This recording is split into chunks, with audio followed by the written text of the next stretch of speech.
ほら、ルフィ、今一緒に海賊になる仲間を探してるんだ。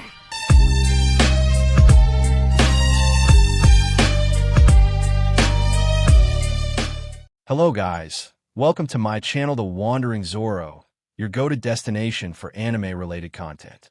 And if you're new here, don't forget to hit that subscribe button and turn on notifications so you never miss out on our latest videos. In today's video, we're going to be diving into Part 8 of the series. So be sure to stick around until the end, and let's get started. Upon hearing the offer that's being made, Izuku couldn't help but scowl in anger, knowing that this whole thing is just a plan concocted by his stepfather to get his star student out of prison.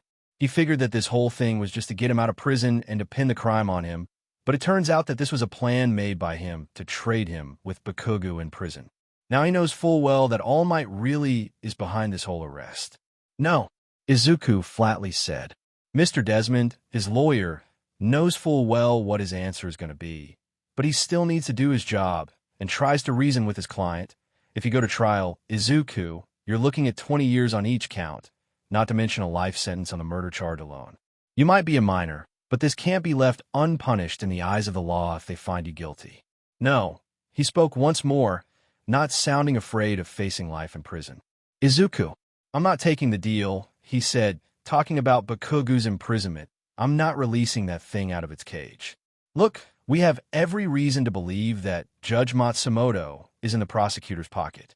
He agreed to why you're in this house arrest in the first place, which means this whole system is against you. So we need to start talking about cutting a deal. I don't care, he flat out rejected, not looking for someone to make him bend down once again. I've been living for 10 years with the whole world against me, and I've won. I'm not looking at it bringing me down once again. He knows full well that this offer isn't a fair trade to him. He read the news, he watched the documentary video, he knows full well what kind of person Katsuki Bakugo is and what he's done, and it sickens him. And knowing that kind of person let out of prison is baffling him. And the reason why they demanded his release is because they find that Izuku is framing Katsuki Bakugo and saying that he will undergo a retrial of his case. But knowing how the system is rigged against his client, he can bet his law license that it's rigged to favor Bakugo. Even with the prosecutor's offer to have a contract of a 5-year surveillance agreement with the best detective agency in Japan to tail Katsuki Bakugo after his release, he won't even sure that he won't try to sneak past the detective and do something illegal. Okay, so what do you want me to do? Because they got evidence pointing everything to you, and you're having a conversation with the man himself at the time before his death. So I'm going to need some plan to crack this whole thing down. Mr. Desmond asked, try to find some idea on how to win this case in the first place. Izuku answered by shattering their whole case. 3 days have passed, and the trial continues to bring everyone's attention to it. It's 8 a.m., and the front of the Supreme Court building is packed like it never has before, filled with every newscaster and reporter from all sources from Japan. A black sedan is parked right in front, and Izuku comes out wearing a suit and tie while being led by Mr. Desmond, who acts as his lawyer. He also came wearing a suit, bringing his dignified professional look. Once he got out of the car, all the reporters' directions were headed towards them, both flashing their cameras and shoving their microphones. Reporters keep shouting out question after question, but Izuku rejects them all and walks towards the stairs heading to his courtroom before checking that he's indeed on the right floor. Arriving in the courtroom, he finds the whole place is packed with many audience members and reporters standing in silence. On the defendant's side, there's Principal Nizu, along with several UA staff backing him up and sitting behind his chair. He could spot Hatsum, along with Kendo, sitting 2 rows behind his chair, all dressed up, showing their support. On the prosecutor's side, there could be seen multiple people from Tsukachi, a few lawyers who were the best at their work, Tashaori, who had behind them, and multiple government officials. Izuku sits at the desk with Mr. Desmond, who sits beside him. At precisely 8 a.m., the judge came from the room and went to his seat before sitting down.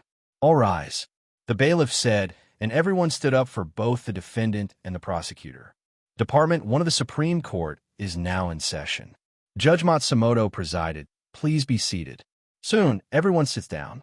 Judge Matsumoto eyed everyone in the room before beginning the trial. Morning, ladies and gentlemen, calling the case of People versus Izuku Midoriya. Are both sides ready? Everyone nods, and the judge shifts his attention to the defendant's side of the table. Is the prosecutor ready to call its first witness? Judge Matsumoto asked.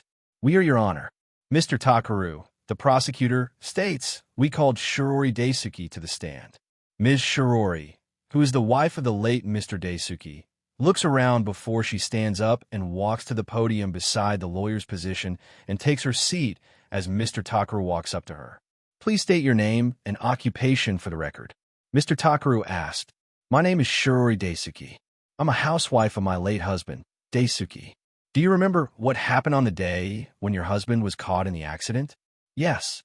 She sobs, wiping her eyes with her handkerchief. He went out to get groceries for us, saying that he'll be back for an hour, but he got caught in an accident with a neighbor, saying that he was rushed into the emergency room, but he didn't make it. And before the accident happened, we received information from the neighbor saying that someone came to pay a visit to your husband. Is that correct? Objection. Relevance.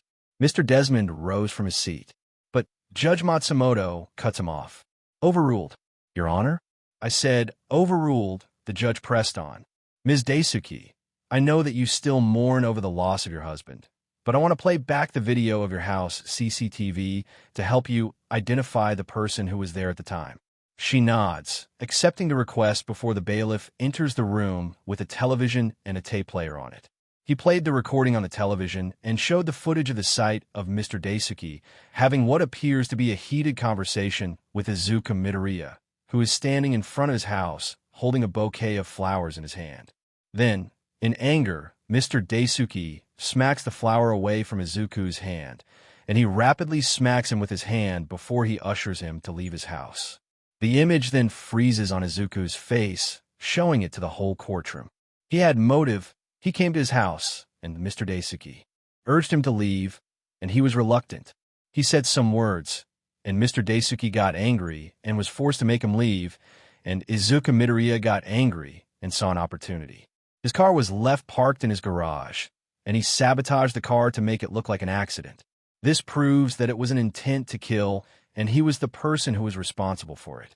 Mr. Takaru points his finger at Izuku's seat as the whole jury glances in his direction. The jury shifted their gaze to one another, seeing as they bought the prosecutor's words.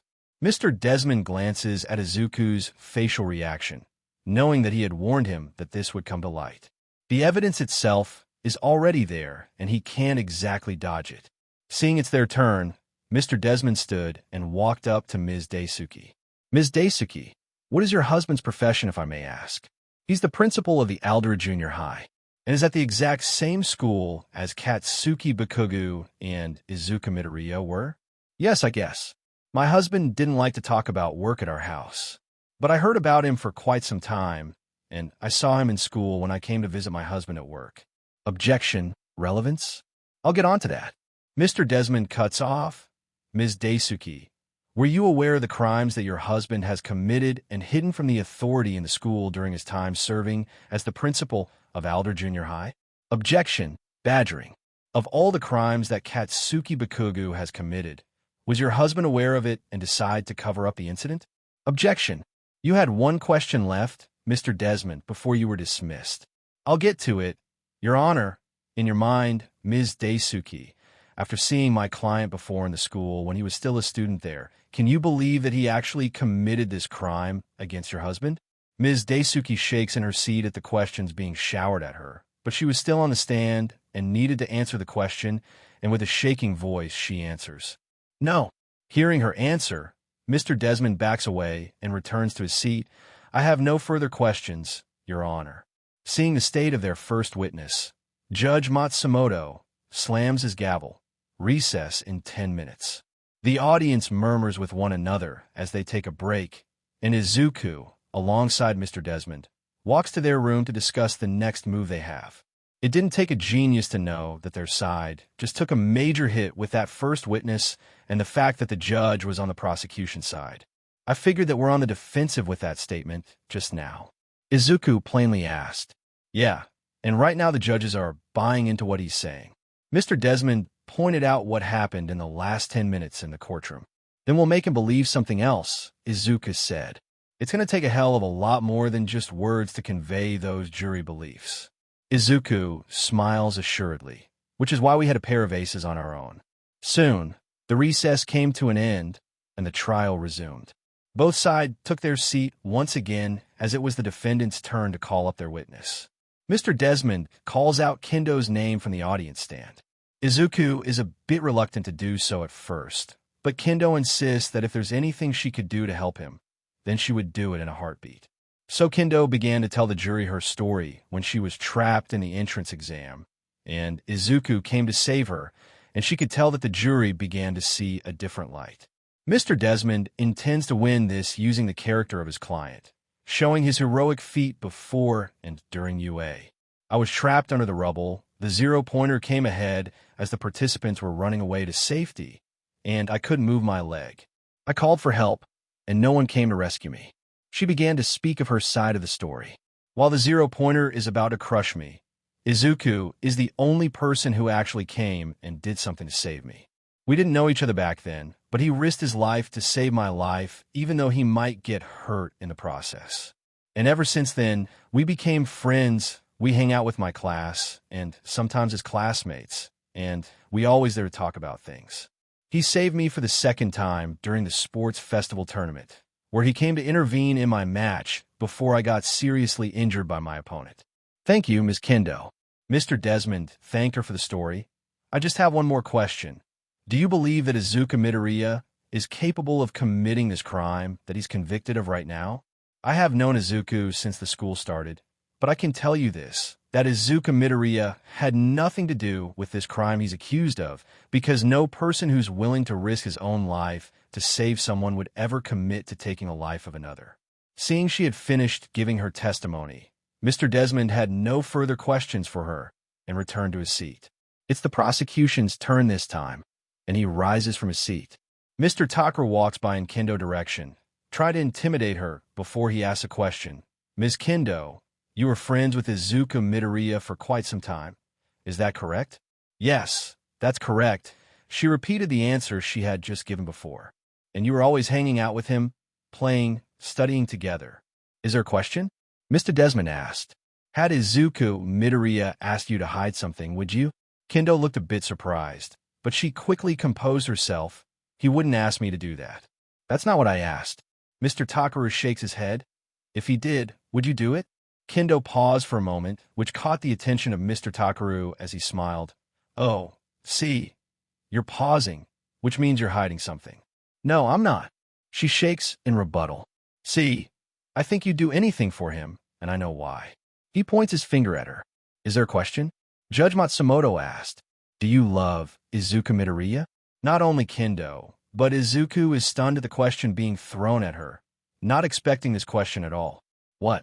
Do you love him? He asked pointedly. That has nothing to do with. It has everything to do with. He cuts her off, because we know he saved your life twice, and you owed him everything. That's why you became friends with him, and you tried to repay him somehow, by covering up a murder. No, that's not. Do you love him? Yes or no? He pressed on. Answer the question. Answer the question, Ms. Kendo. Judge Matsumoto orders her. But she's too shaken by the badgering from Mr. Takaru to reply. You're with him all the time. You made a request for support. Him. You owe him your life. Your life revolves around him. Objection. Badgering. Mr. Desmond tries to object, but his voice falls on a deaf ear. You don't have a boyfriend, so you try to get close to him to get some form of attachment, and you would do anything, including lie for him to cover up a murder.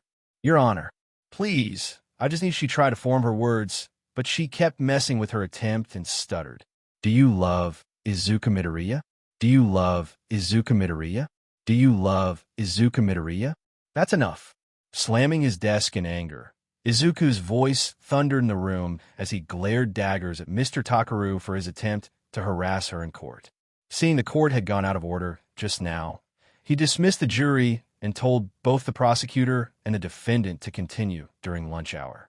Izuku turns his back to check up on Kendo, but she has already run off to who knows where, knowing that the prosecutor's lawyer was way out of line. He looks back and sees that Tashaori, who is sitting behind on the prosecutor's side, is heading out as well. In anger, He marched straight ahead and followed him. He followed them until they were both out of the court building before he came his behind. What did you do? Tashaori turns and looks at his angry expression before he responds in confusion. What did I do? You told that prosecutor to go after her, didn't you? Izuku angrily asked. You know that she would take the stand, and you used her as a martyr. Young Kendo has nothing to do with it. He said, she's just happened to be there at the wrong time. Nonsense, he shouted. You try to put the pressure on me so that I would take your trash offer to release that animal on the street. And now you came after people I know because you want to put the control over me. Maybe I did, Tashaori said smugly. And I said this before, if you don't stop, then the people who are close to you will get hurt in the process. And now she's crying in there because of your doing. Tashaori turns and walks away, and then hears Izuku's voice behind him. Tashaori, I already said this to you before, but if you need a reminder, then I will be more than happy to say it. He walks close, inches from his face darkens, showing his promise is not a threat. I will win this case, and once I come out victorious, I will take your kingdom apart brick by brick. And once I'm done that, I'm going to peel you off the wall. Tashaori softly laughed before walking out, leaving Izuku to stew in anger, knowing that the man who screwed him over is walking out of his sight, because if he doesn't, then he will rip his face with his own hand. After the not-so-subtle conversation with Tashaori, Izuku returns to discuss strategy with his own lawyer. After their attempt to shut down Kendo, they were starting to run out of cards to play with, and they needed to pull a win right away, otherwise they would lose the jury. Is this as bad as it looks? He asked, knowing that the last attempt just now is going down the drain. Arguably worse, Mr. Desmond replied, trying to assure him, but knowing that this would clearly be a setback to their plan. Can we prove that, the judge is in cahoots with the prosecutor lawyer to put pressure on Kendo? He asked. No. His lawyer shakes his head. I mean, even assuming we could, we can't just tell that the system is rigged against you, and we have no proof that they were in bed together. Izuku sighed, placing both his hands on his head. He didn't want to admit it, but he was running out of cards that he could use. If push comes to shove, he might need to use his last option. Looking at the situation, Mr. Desmond looked at him for a moment, knowing that they might have a chance to lose, and began to speak. Conventional wisdom says you never ask a client if they are guilty because the more I know, the more it might tie my hands, but I'm going to ask. Mr. Desmond looked him straight in the eye, coming at him not as his lawyer, but as a man. Did you kill your principal and make it look like an accident? Izuku held his silence for a moment at the question that was being thrown at him before he replied. No. His lawyer sighed after hearing the answers. He knows that he's begun to run out of options here. Then we need to cut a deal with them. Enter a plea deal. No, he refused. He had this conversation once before, and he won't do it. Mr. Desmond put his hands together as he tried to reason with him. Izuku, they got your evidence of you having an argument with the man who was found dead a week later. There was a partial fingerprint on his car under the hood. Your plier was soaked with his car oil, and a clear motive. So you tell me, what am I supposed to do? How am I supposed to win this thing? A knock came to the door as it opened. Hatsum enters the room holding what appears to be a document envelope in her hand. We're in the middle of a discussion here. Mr. Desmond angrily speaks. It's okay. She's with me, he assured him, saying that she's a friend. You were right. They got that evidence illegally in the first place. Hatsum handed him an envelope. I pulled a recording of your spare visor in the locker. And guess who was caught in the footage? He pulled the paper, and it showed the image of Katsumi in the waiting room on the day of the sports festival. This proves that they found the evidence not through the proper channel. And who was filing the report for the arrest? Mr. Desmond asked. That's just it. All Might is the one who made the arrest. But he didn't consult with any heroes and just went straight ahead and did it. Hatsum is stunned as she sits down with a surprised look. Holy cow. We got him. No, that's not enough. Mr. Desmond shakes his head. Assuming we can prove it and all the evidence is inadmissible, it still points out that he did it in the eyes of the jury. Then I'll pull out my ace in the hole to shut this thing down, Izuku responds. Ace in the hole. Both Hatsum and Mr. Desmond looked at him, not knowing what this trump card he had. You just make sure that the jury believes that this whole thing is a setup. The trial resumed once again as the defendant began to call their witness. Mr. Desmond stood, buttoning his suit as he began to prepare his statement. Your Honor, the defense calls for All Might to the stand. Mr. Desmond spoke, causing the whole court to go into murmurs of being called into the stand. Not just the prosecutor's side, but the defendant's side was also surprised at the sudden name being uttered. Izumi turned to the side, seeing her father literally sitting there with his mouth agape. Mr. Desmond, All Might is a respectable hero who is hailed as the symbol of peace, and he's a busy individual. Why would he be asked to come down here and asked to testify? Judge Matsumoto asked, finding it shocked at the sudden bomb being dropped in his courtroom. Because All Might is the hero who's arresting my client, which is relevant to the case. So, unless he can't be bothered to spend 10 minutes of his time to come to the court, then I see that All Might can't hold any responsibility for his action of arresting my client without giving the court some clarity on the reason why. Judge Matsumoto held his silence before he spoke. I will give the man 30 minutes to arrive in my courtroom. Thank you, Your Honor. Mr. Desmond spoke, returning to his seat to wait. Out in the audience seat, Tashaori quietly sneaks out of the room to transform back to his All Might form and arrives at the courtroom. He knows that he has no other choice but to arrive in the courtroom. The trial is on live television, and it's being watched by multiple eyes of every person in Japan. If he didn't arrive then, it would ruin his image. 30 minutes later, All Might burst through the door in his costume as the whole reporter and cameras were on him, trying to get a picture of him. Have no fear, for I am here. All Might walks in trying to make his way as he heads to the stand. Upon walking, he could swear that he saw the smiling expression of his stepson as he enters the room. Judge Matsumoto slams his gavel repeatedly, trying to bring order to his courtroom. Once the courtroom had fallen into order, Mr. Desmond began to ask his question to the symbol of peace. All Might, you have been hailed as the symbol of peace for quite a long time now. Almost 40 years now. So you must bring quite a lot of experience in your time as an active hero, right? Of course. Now, as the #1 hero, you always set your students to follow procedure, to follow rules, regulations, orders. Is that right? Yes. It's what I taught my students to follow on a daily basis. Then why did you choose to abandon one right now? Pardon? All Might, I have here the arrest warrant that was made for my client, and it says here that it didn't go through the proper chain of command and skipping through the procedure right away. Well, the procedure is quite rushed at the time, and we won't want him to escape or elude the authority. Are you saying that my client, who is a 15-year-old student, is capable of eluding the police and the symbol of peace? Is that what I'm hearing? Of course not, but you decided to skip the process and made the arrest yourself without consulting with anyone, and we only found out later on, once he was arrested and had his face being shot on camera. It was unfortunate, but we have to make sure before he escapes somewhere. My client is a 15-year-old student. He's not allowed to travel outside the country without approval from a parent or the school. What do you suspect that he might have escaped? Objection. Badgering. Mr. Desmond, you'd better wrap this up quickly. Judge Matsumoto urged to move forward. I will, Your Honor, Mr. Desmond replied. All Might, you said that you found evidence of the plier that was used to cut the brake on Mr. Daisuke's car. Where did you find this evidence in the first place? Objection. Relevance? The relevance is how the evidence suddenly appeared in the first place, and the arresting hero won't give up the source on who's tipping him. I have my source, and this individual chose to remain anonymous for their safety. Why? Is he afraid of my client? Your source is being protected by the symbol of peace, and this whole court is being broadcast on media. Your source shouldn't be afraid of anything at all. Objection. Badgering. All Might, I am asking you under oath. What is the name of your source? I'm not obliged to say the name. All Might looked lost for words, glancing around at being cornered.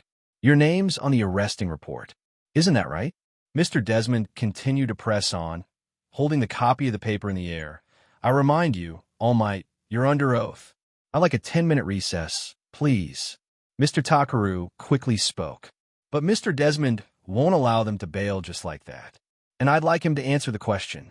Judge Matsumoto spoke. Mr. Desmond, who is the name of your source? Mr. Desmond asked loudly for everyone to hear, and finally, the witness cracked. It was Katsumi Bakugo. The whole court fell into silence after the name was announced from his mouth. The judge, the jury, and even the audience behind the booth were shocked to hear that the name of the source is the sister of the infamous Katsuki Bakugo, who was the bully of Izuku Midoriya. So your source came from the sister of Katsuki Bakugo, and she delivered the evidence to you under the pretense that it was nothing but a setup to falsely accuse my client. No, while I admittedly doubt the source itself, the evidence itself is quite solid, and young Midoriya had proof. I was just doing my job, and yet I have a surprise witness that will take a stand and show the court that my client didn't do this at all. Not only All Might, but the prosecutor's side was looking uneasy with that statement just now, wondering if that would be true. They already managed to corner the symbol of peace for a wrongful arrest, and if they were capable of finding the person who would admit to their doing, then this whole thing could fall apart right away. Mr. Takaru thought that it was perhaps a bluff, but judging by how he acts, he's not willing to take the chance, seeing that they got enough firepower to overturn this whole case in the first place. Your Honor, can I sidebar with opposing counsel? Mr. Desmond spoke, addressing the judge as he nodded. Both Mr. Takaru and Mr. Desmond leaned close to the judge's side, and he spoke quietly. We can roll the dice with the jury right now, and I'll humiliate both you and your client, but I'd rather we end this trial right now, since my client has been through enough. Mr. Desmond spoke, showing how serious he is. The judge gave a look to Mr. Takaru, as he silently conceded. Well, how much would we have to pay? Nothing. Mr. Desmond spoke, surprising Mr. Takaru, dropped the case. You waive all charges against my client, and he walks out of here today as a free man. The city paid a settlement for wrongful arrest to my client. Done. Mr. Takaru spoke, seeing how reasonable it was.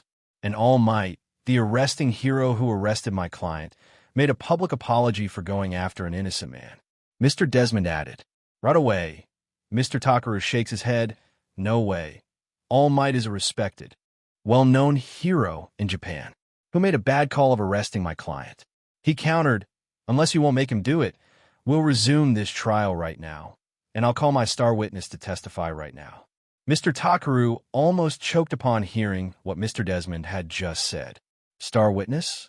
They didn't tell anything about a star witness before, and now they were told that the opposition had someone who could prove their entire case upside down. Mr. Takaru wasn't a betting man, but he won't risk the case and his career just to see if Mr. Desmond is bluffing or not. Gritting his teeth behind his mouth, Mr. Takaru lowly growled, he will issue an apology first thing tomorrow. No, he will issue one now, because we're not giving you a chance to weasel out of this. Mr. Desmond handed him a paper with a drafted apology script. We even did you a solid and wrote one up for you. And, Mr. Takaru, make sure that my client believes it. He walks away smiling before returning to his seat, as Mr. Takaru knows that they were beaten before he announced to the court, mainly to Judge Matsumoto. Your Honor, I'm formally withdrawing my case against the defendant as of today and dropping all charges made along with it. Once Mr. Takaru said those exact words, the courtroom exploded over the fact that the prosecutor had conceded in defeat. They were asking questions left and right, wanting to know over could have happened that made the prosecutor withdraw the case in the first place. Then the jury may be excused. And Mr. Izuku Midoriya, you're free. The judge hits his gavel as the crowd murmurs and speaks indistinctly in the court right away at the sudden ruling by the judge. I can't believe it, Kendo spoke, shakingly behind him, as she immediately wrapped him in a hug after the win he just had. You did it. You did it. She hopped around happily, and the rest behind him looked happy over his win. Izumi went by to congratulate him, and Momo wiped her eyes from her tears of the good news. Hatsum also gives him a smile and a thumbs up as he lightly nods. Izuku went to his side and shook hands with Mr. Desmond, thanking him for all he's done. Thank you. For everything. It was a pleasure. Mr. Desmond replied, but thank Miss Yaoyorozu for it. She's the one who made me take the case in the first place. I know, he said, turning to the heiress direction, thanking her for it. Thank you. She nods before she lets a sob come out of her face as she just took the first step of reconciling with Izuku after so long. Finally, she can help him with everything they've done. Mr. Takaru went immediately to All Might, who was still sitting at the stand, as he quietly spoke to the deal they were making. He could see the expression he's having is filled with shock before he glances at Izuku's side as he smirks in return. Now, if you excuse me, I have something left to do. Izuku excused himself and walked up to the stand with Mr. Desmond accompanying him. All Might's face is hardened, seeing him walking after winning the case just now. He never figured that he would be humiliated in public like this, and now he's about to take his walk of shame. Come on, the press is waiting out there. Izuku nudged his head to his behind, where the door is. Scowling, All Might gets up from the stand and walks alongside them to the exit door, where they would meet with hundreds of reporters waiting for the verdict of the trial. Izuku and All Might walk side by side in front, while both lawyers follow from behind. Told you I'll win, he bragged. And just like I promised, I'll take your kingdom brick by brick starting right now. And this is the first brick. You cheated. All Might argued. You want to talk about fair play? He asked, finding what a hypocrite he is for talking about fair when I know you're rigging my match in the sports festival. Or pairing me with Katsumi right from the start. Or destroying my invention when I'm up against Bakugo. I knew right from the beginning that it was you. You can't prove that, boy. You're right. I can't prove that. But always remember one thing. And what's that? I always know. At his words, All Might suddenly remembered the threatening letter that was sent to him a couple of weeks ago, remembering the message that was written on it. I know. All Might had no idea whether it was a coincidence or not, but somehow it was the exact same word that the message sent to him at his house. Could it be that his stepson is the one who delivered that letter? That somehow he knows of his secret? Wait, before he could say his words, the exit door was already being opened, and flashes of cameras were taking pictures of them faster than they could blink. Izuku wears a smiling, calm expression on his face, and as for All Might, he maintains his hero persona, wearing the infamous smile of his. In a split second, the reporter quickly marched forward and aggressively pushed himself to allow them to interview the symbol of peace. Their voices are 100 times louder, overlapping with the others, all asking about the result of the trial that was just announced. Remember, from the heart, Tashaori. He lowly spoke away from the mic, earshot. All Might lowly growled under his smile. He walked up to the front, taking a step and addressing the reporters by standing in front of the podium. He took his stand while signaling the press to quiet down, and soon one by one began to keep their voice, but not with the flashing light of the camera. Thank you for coming. All Might began to make his speech as hundreds of cameras began to point their lenses at him.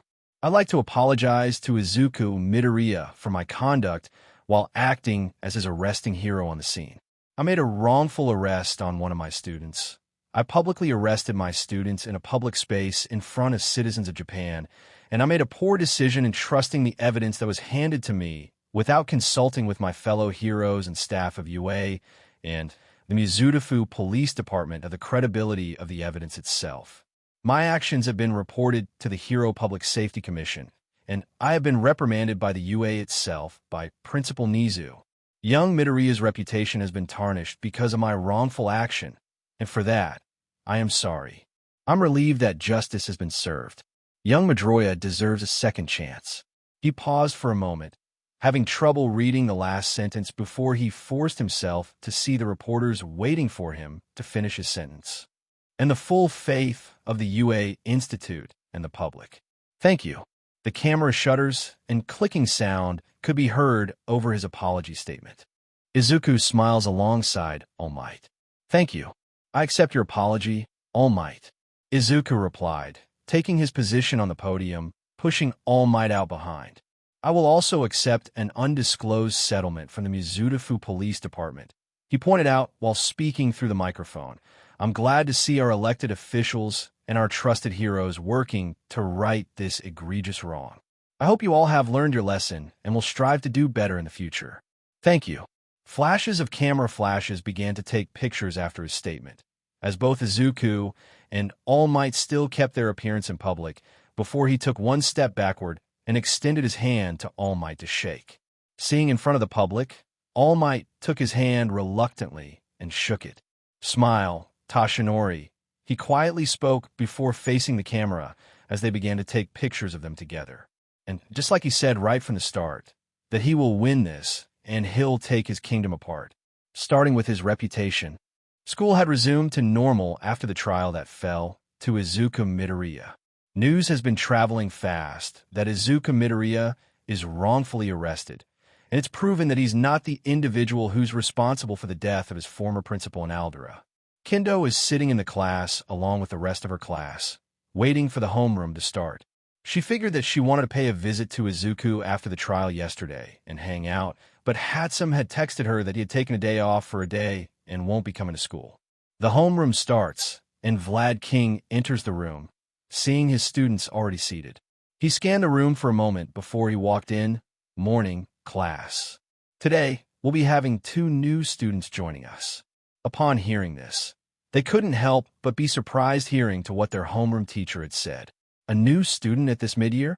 Normally, a new student enters during the early years, or they have to wait for next year to join in, but now they find that someone is joining in mid-year, and not only 1, but 2. Sensei, isn't this kind of late for them to join in? I mean, we're already starting mid-year, and now we've got a new classmate to join in?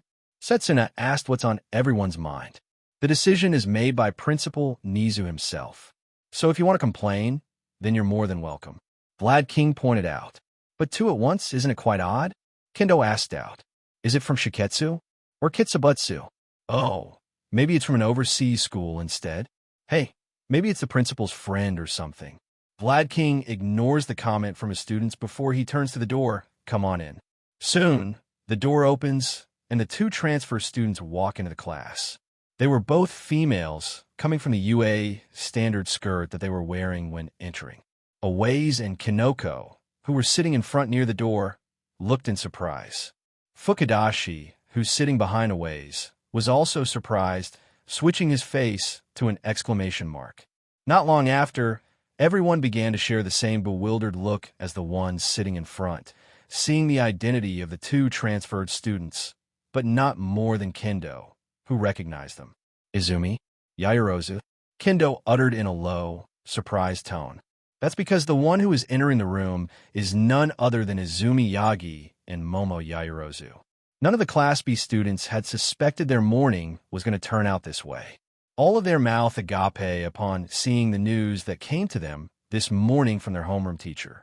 None of the fact that 2 students from Class A will be transferring to Class B, and not just 1, but 2 prize students. Izumi Yagi is the star student of Class A with a powerful quirk of telekinesis. With her powerful quirk, she also possessed a good battle instinct and excelled academically. There's a reason why she was the audience favorite in the sports festival, and now, after her feat in helping take down the hero killer as well, people acknowledge her skill, that she's the real deal. Momo Yaoyorozu is a recommended student of UA. Born into a wealthy family of the Yaoyorozu conglomerate, her assets aren't just her wealth, but also her academic smarts. They know that when it comes to academic smarts, she ranked first on the written exam in Class A, with Shoto Todoroki in second place. Her intellect is considered second to none, seeing that she was a genius in her own field. And now, those 2 students decided to come to Class B and made a transfer instead. Normally, people will be dying to enter Class A, as it was considered to be the best class in UA, but now here they were standing in front of the class. Awaze opens up his mouth first, addressing what's on everyone's mind. Why are the 2 of them here in our class? Not just Awaze, but everyone kept their attention on them as Vlad King began to explain. Yesterday, these 2 put in an emergency request to transfer class to Principal Nizu under the excuse of a personal issue with the class there. But why did they choose to come here? Kaibara asked. Not that he had any personal problem with either of them, but the same can't be said to several students sitting behind him, who consisted of Kamakuri, Minoma, Tetsu, and Setsuna, after what happened in the sports festival. The transfer has already been approved by the principal. Vlad King pointed out, starting today, they will be your classmate. Upon sitting in the back, they knew that someone hadn't taken their eyes off the new guest. Kendo stared at the 2 of them with full bore, glaring at them for coming to the class. While they could be considered civil when it came to a conversation with Izuku on his trial, it was a whole thing with them coming to their class. She knows full well about the things they did to Izuku in the past before coming to UA, how they were a part of his bullying and helped them before that, which made him like this. But she also knew how they were trying to redeem themselves by helping Izuku with his case that almost landed him in prison. Not to mention that she still remembers the things she experienced in the sports festival after being humiliated by their class. How she remembered Bakugo is targeting her because of her friendship with Izuku. Gripping her fist, Kendo gets up from her seat and walks up to the front, gaining the attention of everyone as she walks by. Press. Setsuna quietly calls her, but she doesn't listen and continues to the front before meeting face-to-face with both Izumi and Momo. The three of them are in a full stare down everyone is waiting for. The gloves to come down, and Vlad King is ready to stop in case things get messy. They figured that Kendo would try to slap them in the face, or even enlarge her fist and pounce on them both, or maybe go down in a three-way catfight. The class was all waiting silently for when the fight was about to go down before Kendo decided to break the silence and extend her hand in front for them to take. Glad to have you. Not just Izumi and Momo, but the whole class looked in surprise, seeing her extending her hand for a handshake. Vlad King merely smirked while closing his eyes. It's nice to know that two of you are joining us. Welcome, Kendo said, welcoming them to the class. Izumi, who volunteered between the two of them, walks up front and takes her hand and shakes it in front of everyone in class to see. Of course. We're happy to be here, Izumi replied, smiling at her. Kendo nods. Seeing the class president come and accept them, the rest of the class began to welcome them upon arriving in their class as they introduced themselves to them and try to get to know them. Even Monoma is welcoming the arrival of the two of them as they just got a two new classmate. And not just two classmates, but two powerful classmates on their hands. In just the afternoon, news has broken out over the fact that two students from class A had transferred out to the neighboring class. People have been asking which students get transferred and whether the news credibility happens to be true or not, but all of it is true according to the neighbor class who heard it. Upon hearing that it was Izumi Yagi and Momo Yairozu, who were the participants of the top 16 of the sports festival, some of them couldn't believe what they were hearing. For those who are only spectators of the hero class, this would be considered a power struggle between the two classes. Upon the first day of school, some would say that this year's class division is considered unfair and one-sided. After all, they would see that Class A has all the power students all racked up on their shelf. Izumi Yagi, who's considered the ace of Class, Bakugo twins with their powerful explosion quirk and brash personality. Todoroki twins, who are the children of Endeavor, the number 2 hero. Momo Yairozu, who's a recommended student with her versatile quirk. And that's not counting Idatenya from the Ididen family and Kirishima, who placed in the top 5 of the entrance exam. But now the power balance has shifted, and both Izumi and Momo have transferred to Class B, which means that the class balance is now equal, thanks to their decision to transfer. And the authenticity of the news itself proves to be true when they saw that Izumi and Momo were sitting in Class B during break and having a discussion with the class about getting to know them. Still, I can't believe that you decided to join with us, Kanoko said, sitting in her seat with Reiko and Bondo following. I know, normally it's the other way around. We're coming to you instead. Setsuna pointed out, knowing sometimes it's always Class B who climbs up to Class A and not the other way around. Yeah, but we have some issues with them. So we decided to switch here instead, Izumi replied, giving Kendo a look, knowing what she was talking about. Still, we welcome you to our class. It's nice to know that at least not all Class A is as bad as it looks, Monoma commented, thus gaining a weird laugh from Momo and Izumi. While they were having a discussion, the door was being forced open from the outside, and they could hear a screaming and yelling sound as Katsumi entered, all enraged after finding out the news of the transfer. What the hell did you do? Katsumi walks by, all enraged, ready to throw the first punch, before she's blocked by Tetsu and Kamakiri. Hey, back off. Tetsu pushed her before she could get her hands on Izumi. What is your problem? Katsumi angrily asked to be held by Tetsu. I just found out that the two of you were switching sides like some kind of traitor. We're not switching sides. We're never on the same side to begin with. Izumi argued. And why is our switching class an issue? Momo asked, although not in the same level of anger as Izumi, but she's not minding with her tone. My problem is that you're running away like cowards and not taking responsibility for everything that's happening. And on top of that, you're coming over to a third-rate bottom feeder class that's not worth your time. Are you serious with me? Izumi asked, looking at her in a bewildered look. You want to talk responsibility when your brother can't even handle his own actions on his own, and you came to lecture me about it. She pushed her out of the way, creating a gap between them. So the next time you want to talk about responsibility or someone else OHNO, why don't you handle your own problem first before you minding everyone else for once? She pushed Katsumi out of the way and took her leave as the rest of the group on their seats follows, leaving Katsumi in the class while being watched by the rest of Class B until she grunted and took her leave as well. Tartarus prison could be described as a stellar confinement for all dangerous, notorious prisoners of Japan, all under the watchful eyes of the warden of Tartarus. Katsuki Bakugo was granted permission to finally leave his solitary confinement and go back to his prison cell. The man is forced to walk as he needs to exercise. His neck has a collar blocking his quirk. Such a fact only serves to make him scowl. Upon returning to his cell while being accompanied by 2 guards, one on each side, he could hear a couple of inmates taunting him upon his arrival and said a couple of words to get under his skin. How is it to be disowned? A villain 2 times his size asked mockingly. His laughter echoes from the prison hall. Does that mean you are an orphan? Is the little baby going to cry? You need mommy to cuddle you at night? Katsuki does not react. His parents never visit him ever since he got put in here. He doesn't need them at all. He will get out of here eventually, and he could thank All Might for it. While he was in prison, he read the news from the outside world, saying that Deku got himself into trouble for killing his principal at Aldera. He knew all along that Deku is responsible for it, and now that filthy villain is going to face the consequences for his actions.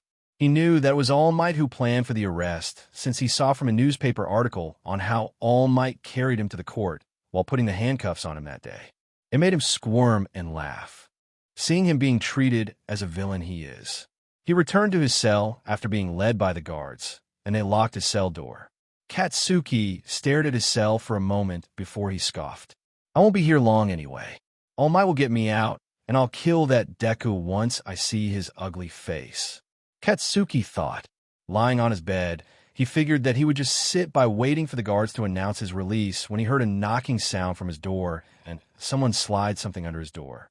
It looked like a newspaper. Just in time, he grins and makes his way to pick up the paper. He can't wait to read more news of Deku in the paper. Maybe this time, they would announce him being arrested and found guilty for all that Deku did. He read the front cover of the newspaper first, and his eyes widened upon reading the title of the news in a big, bold, black letter. Free of all charges, Izuku Midoriya is innocent. Upon reading the newspaper, Katsuki's hand starts to shake, holding the newspaper and continuing to read the rest of the article, wondering how Deku walks away just like that. Then it explains everything on how Deku is found innocent and had nothing to do with the murder of his old principal. It also explains how, despite all the evidence pointing to him being guilty, Deku is just in the wrong place at the wrong time, and it was a wrongful arrest made by All Might, who is the arresting hero of the time. It also shows a picture of All Might making an apology in public, explaining how he was in the wrong for arresting Deku with minimal evidence, and explains that he will be facing consequences in the future for his wrongful action. Reading the article, Katsuki began to rip the newspaper in anger. Rage filled his entire body as he let loose of his emotions and thrashed his cell. He flipped his bed, throwing it to the wall and shredding the pillow where he sleeps. He punches his mirror with his fist, smashing the mirror into pieces as he lets out a roar in his empty, thrashed cell. Deku. The next day, back at UA, the class started to get ready for their summer camp. Almost everyone in the class passed the exam except for Monoma, who failed the exam. The class started to head to the bus, with Kendo leading the class to the buses. The Class B bus was a flurry of activity. Suburaba was more than ecstatic just to be able to go on the class field trip into the mountains with everyone. Rin and Shoto shared his sentiment. Out of everyone in their class, they came the closest to bombing their exams. The only one who failed was Monoma, and that was due to him being knocked out halfway through the test. Izumi and Momo were seated at the front of the bus. This was mostly because they were the new kid. Momo is looking at the window next to her, while Izumi is just sitting in silence, crossing her arms, reconciling with her father's conversation about her transfer. Flashback start. You what? Tashaori looks lost over the news that he just got from the faculty over the transfer of 2 students from Class A, and one of the said students is his daughter and successor. And not only that, but he also finds her standing in the front door holding a suitcase filled with her belongings and clothes, all packed and ready to go. Izumi, what do you mean you're leaving? I meant that I'm leaving. Out of the house. Tashaori, along with Inko, seems to be lost over what their daughter had to say. Why, out of the sudden, she wanted to leave the house just like that. As far as they know, everything has been going on just fine. But why? Sweetie, is there something that you're not telling us? Inko asked, wondering too, why her daughter is acting like this out of the blue. Izumi, you can't just up and leave like this. Go back to your room and stop this childish rebellion. Tashaori commanded with a firm tone, but Izumi had none of it. No, I'm leaving. At least tell us why you're doing this. Inko tries to grab hold of her daughter's hand before she yanks it out in a forceful manner. Why? Why? You're asking me why, when Dad has been doing nothing but ruining my brother's life every chance he gets while he's at the school. Were you Toshi? What is she talking about? I'm talking about the sports festival, Katsumi's case, helping Bakugo out of the prison, the final exam test, and now you're falsely accusing him of the murder of our principal. You're always blaming him for everything. Izumi, you don't understand. Oh, I understand plenty. I understand enough to know that you're targeting him since day one, and you had some sort of personal vendetta against him that you're not telling me. He's an accomplice of All for One. He's not a villain. Izumi yelled out loud, scaring both of them. You've always painted him as the villain every time, and you've been using every chance to sabotage him. You even helped Katsuki out of prison when the evidence is clear that he did all of those things. I don't have to listen to all of this. You're not leaving this house without my say-so. Tashaori transformed into his All Might figure, trying to get her from leaving before both of them felt a push from some unknown force and slammed both Yagis into the way. Izumi extended her hand, enveloped in a glowing green energy aura, and pushed her parent with her quirk before grabbing her belongings and leaving without a word, having had enough of her father trying to control her life.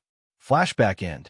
And ever since that day, she's been staying at Momo's mansion for a while, as the heiress has no objection to her crashing there, and it's nice for her to have some company in the house. She was more than happy to have Izumi in the house, and the two of them have been friends ever since. Her brother had also found out about the transfer of both of them to Kendo's place, and he's quite surprised about it, seeing that he texted her and sent a 2-letter word. Good job. At least it shows that she didn't make a mistake.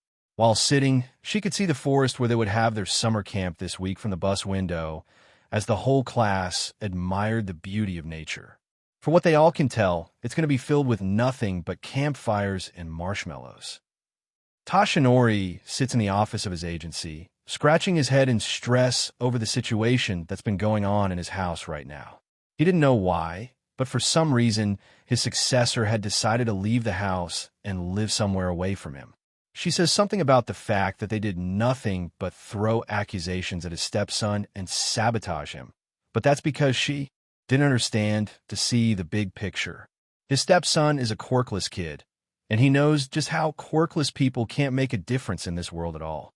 Not when the whole world revolves around quirk right now. And yet, despite all odds, he managed to overcome them.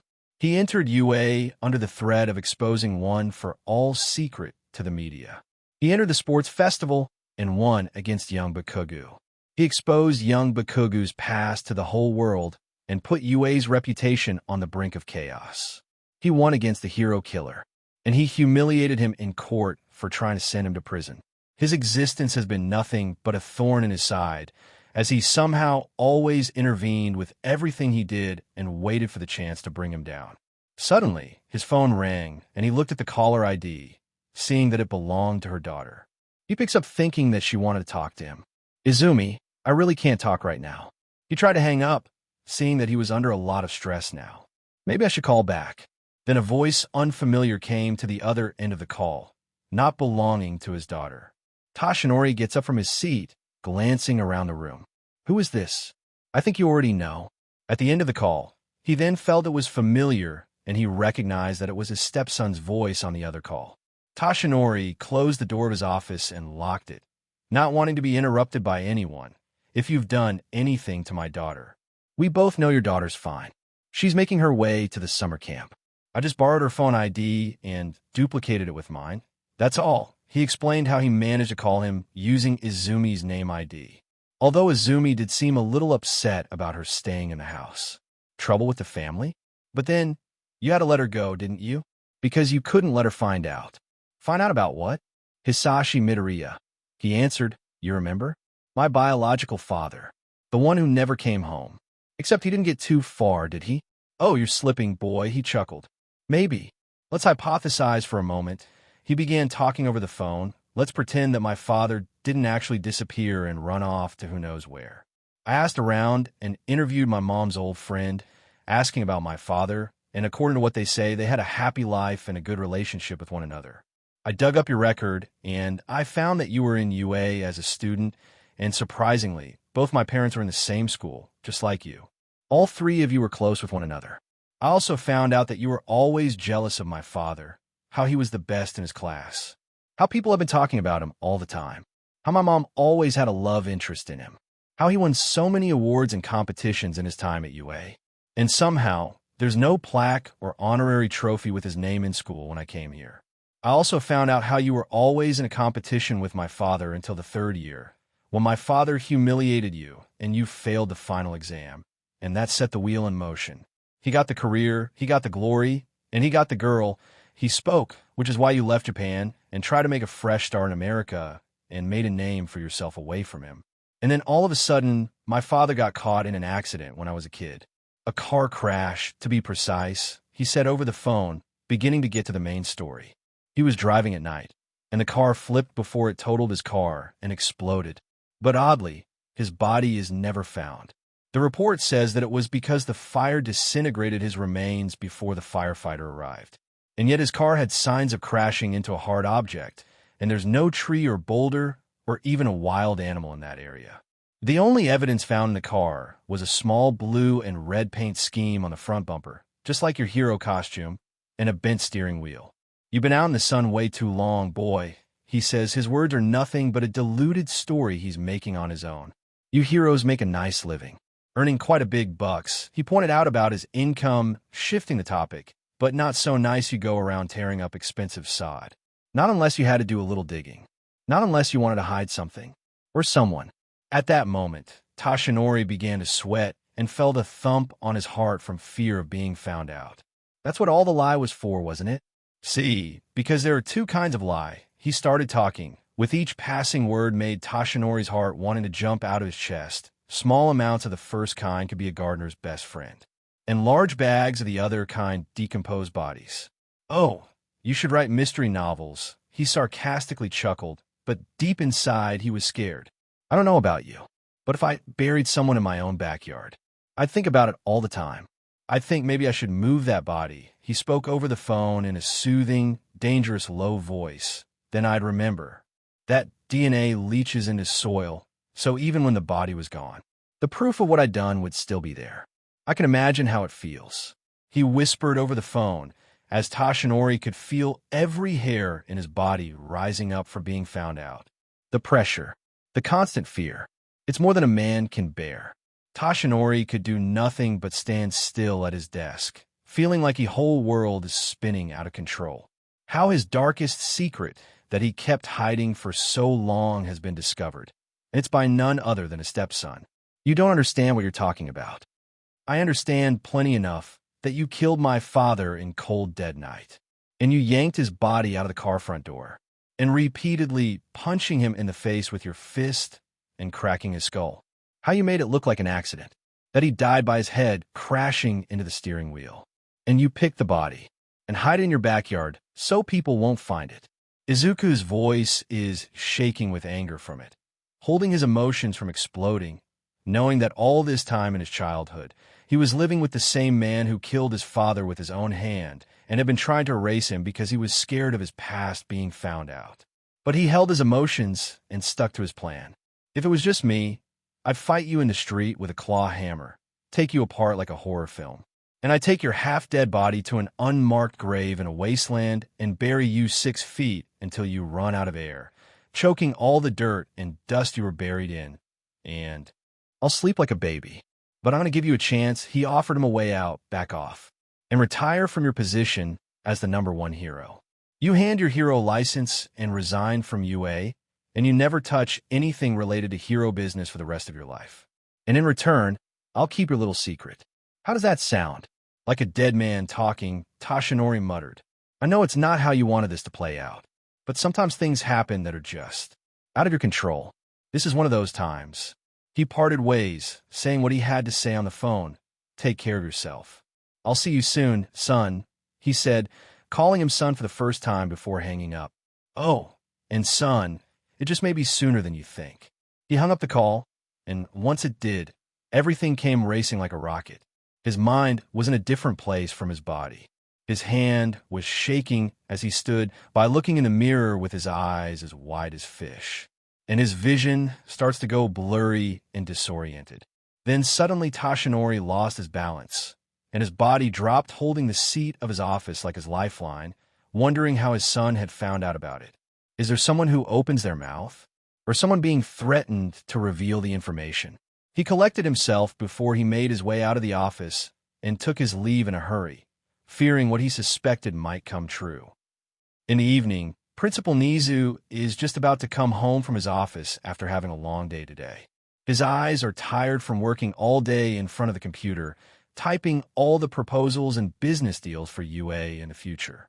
Not just that, but they also had a staff meeting to discuss their next step after the summer camp had finished and for the final exam for the second semester this year.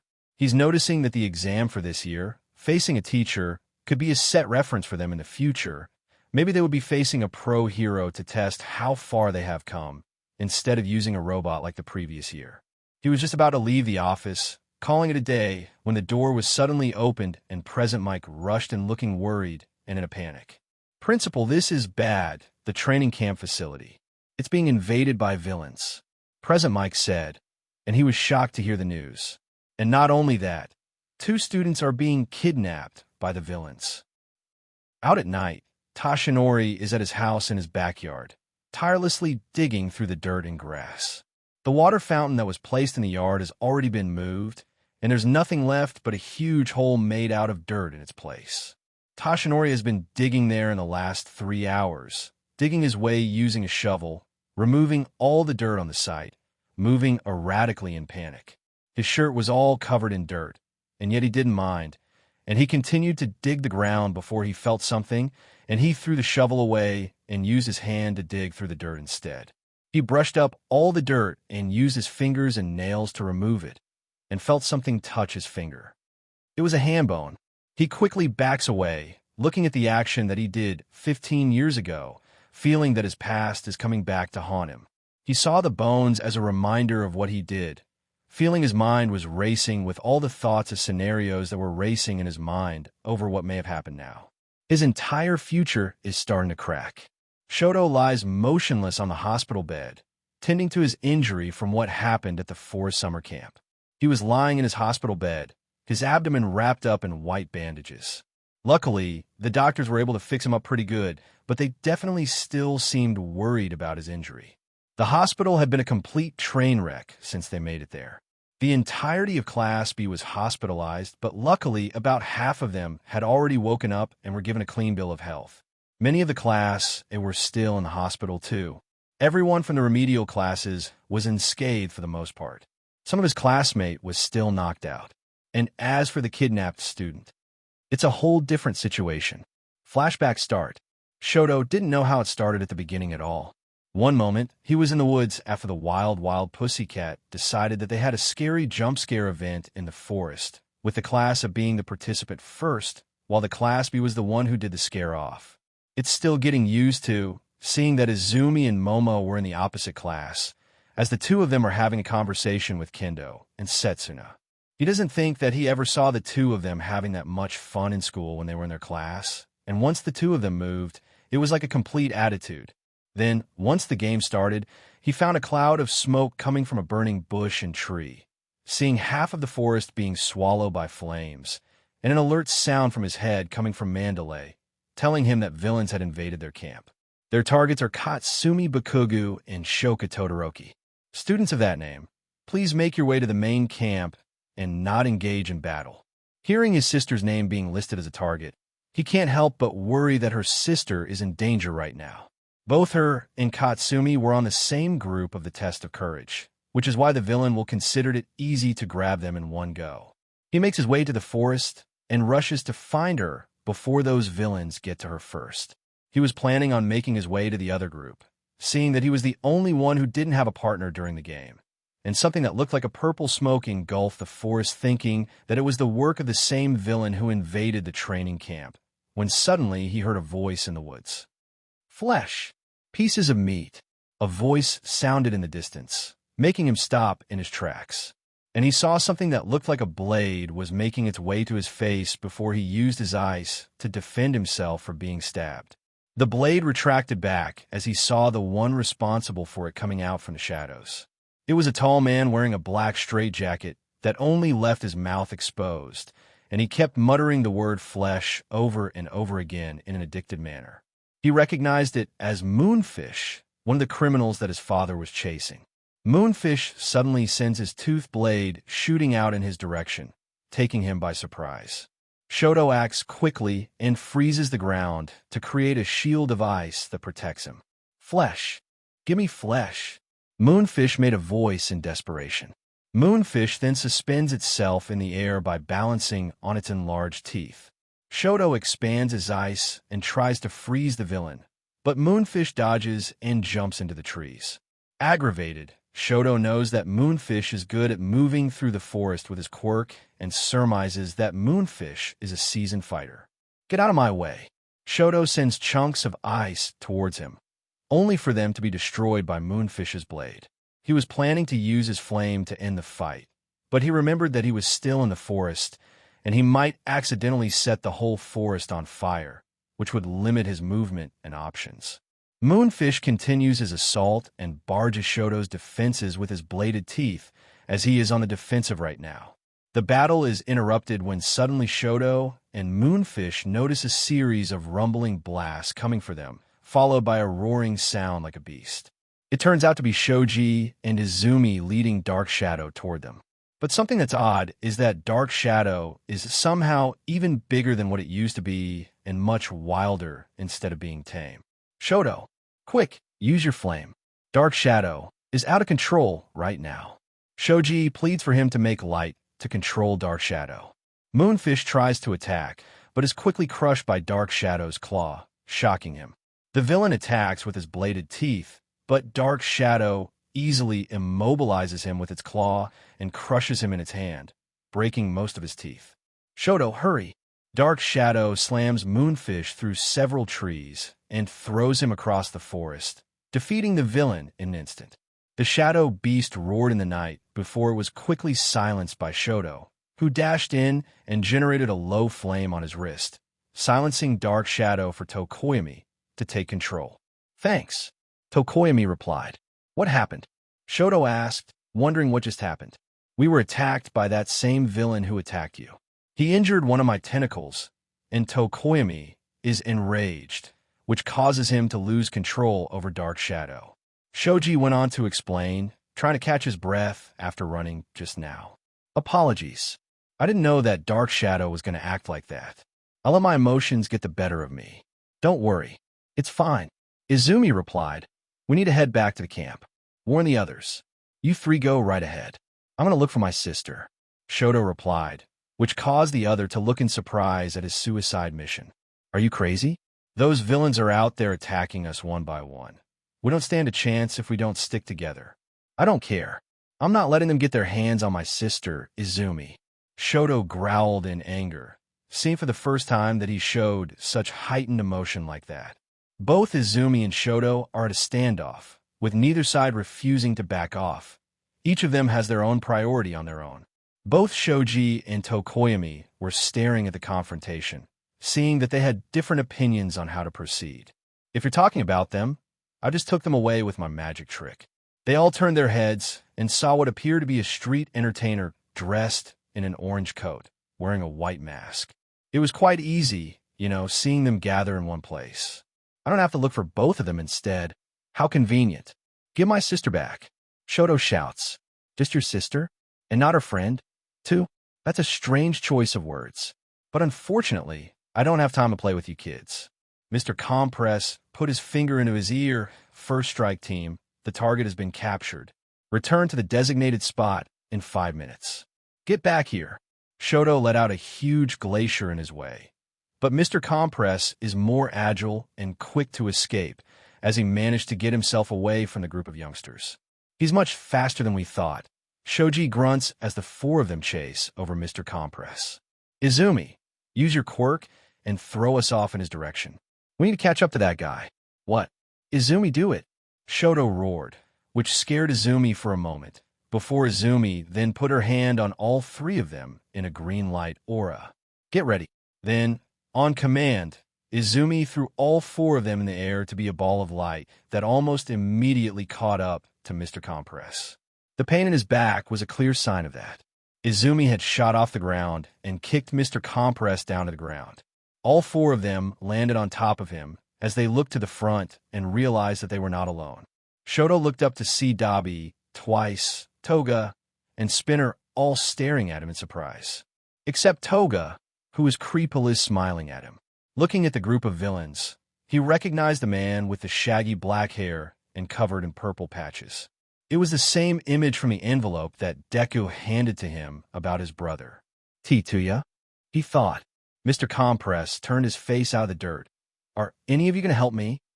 Dabi asks Mr. Compress to dodge and launches his flames.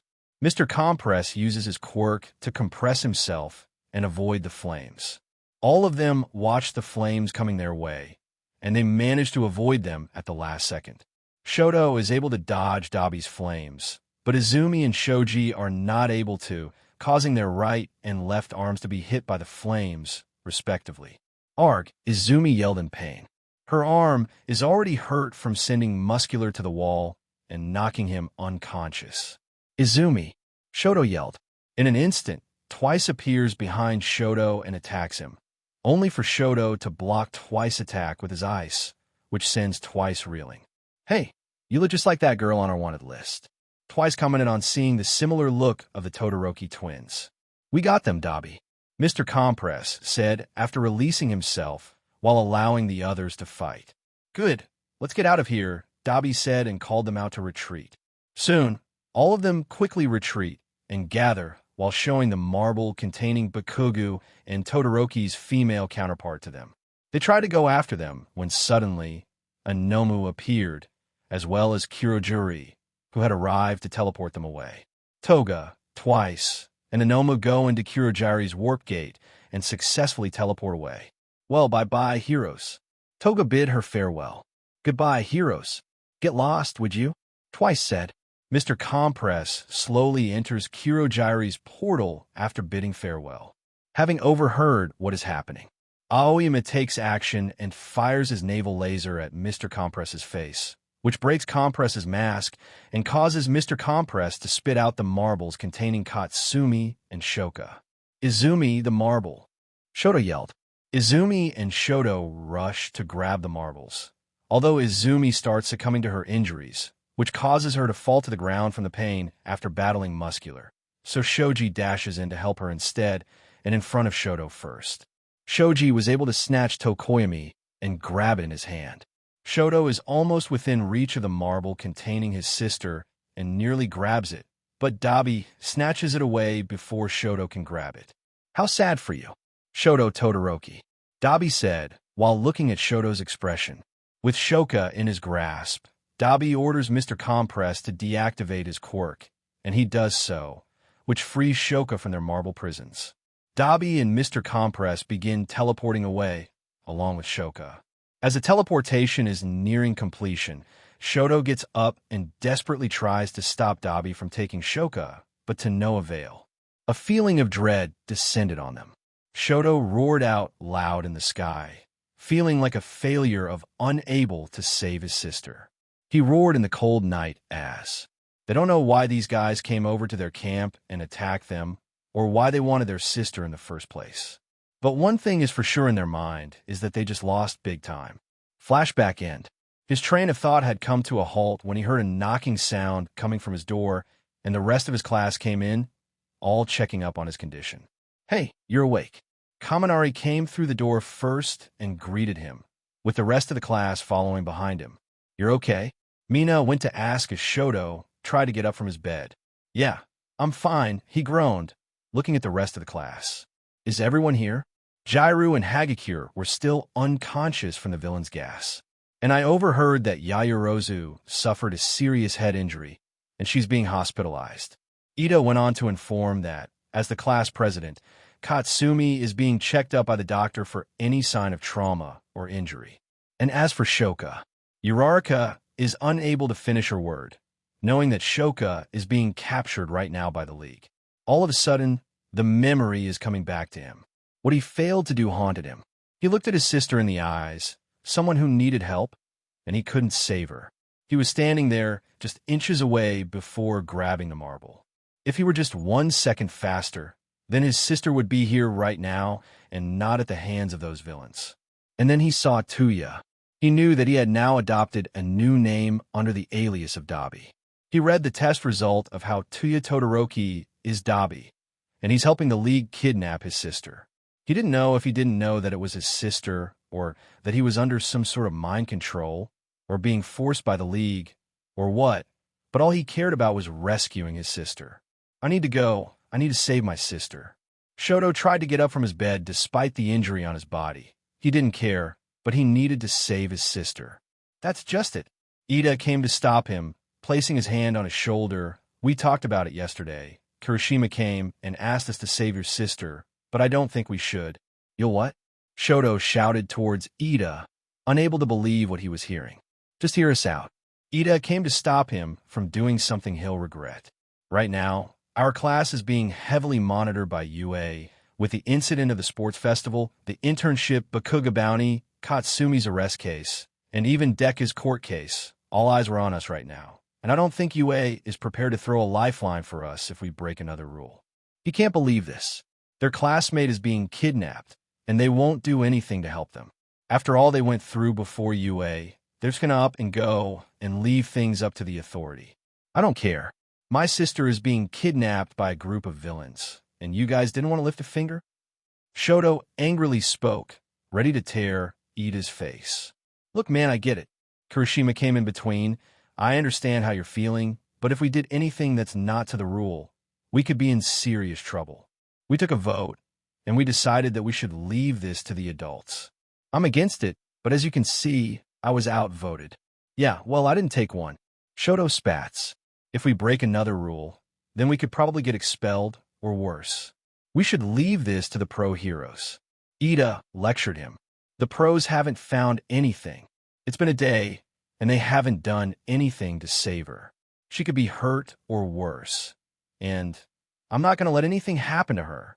This isn't a situation for us students to meddle around, you fools. We should leave this to pro heroes." Ida declared loudly. "It's not your siblings who's been captured." Shoto exploded in Ida's face, scaring a few of the class, knowing how cool, calm, and collected Shoto is exploding like this. His face is red, full of anger. If you had a sister or brother, you wouldn't be acting all calm like right now. So don't tell me that I should sit idly and let the pro handle this, because you don't know what I feel. Both of them are staring at each other, and the tension in the air becomes thick. The rest of the class watched as both Ida and Shoto were ready to butt heads with each other. Before any of them could get another word out, the door was opened, and a doctor entered the room. "Sorry to interrupt, but it's time for his medical checkup." The doctor urged them to leave the room. Upon hearing it, they decided to leave his room for him to get some rest while the doctor made his way to his bed, checked his pulse, and changed his bandage. But Shoto didn't pay any attention to what the doctor did or said to him. He knows that he couldn't count on his class to come and save his sister at all. They wouldn't risk their career for someone other than themselves. But the heroes are coming up empty right now. They don't have the leads or a clue to where they took her. And none of the captured League members would sell that kind of information to them just to avoid jail time. He knows where he has to go. It's not the place he wanted to consider, but if it means getting his sister back, then he would do anything he had to. A day later, after the training camp, there were protests outside of UA calling for their incompetence for failing to protect one of their students. News from television, social media, and other channels keeps mentioning their failure and getting chewed off. Inside UA, the teachers are having an emergency meeting regarding the League of Villains attack by their Vanguard Action Squad and the effect it has had. My fellow heroes, Principal Nizu greeted.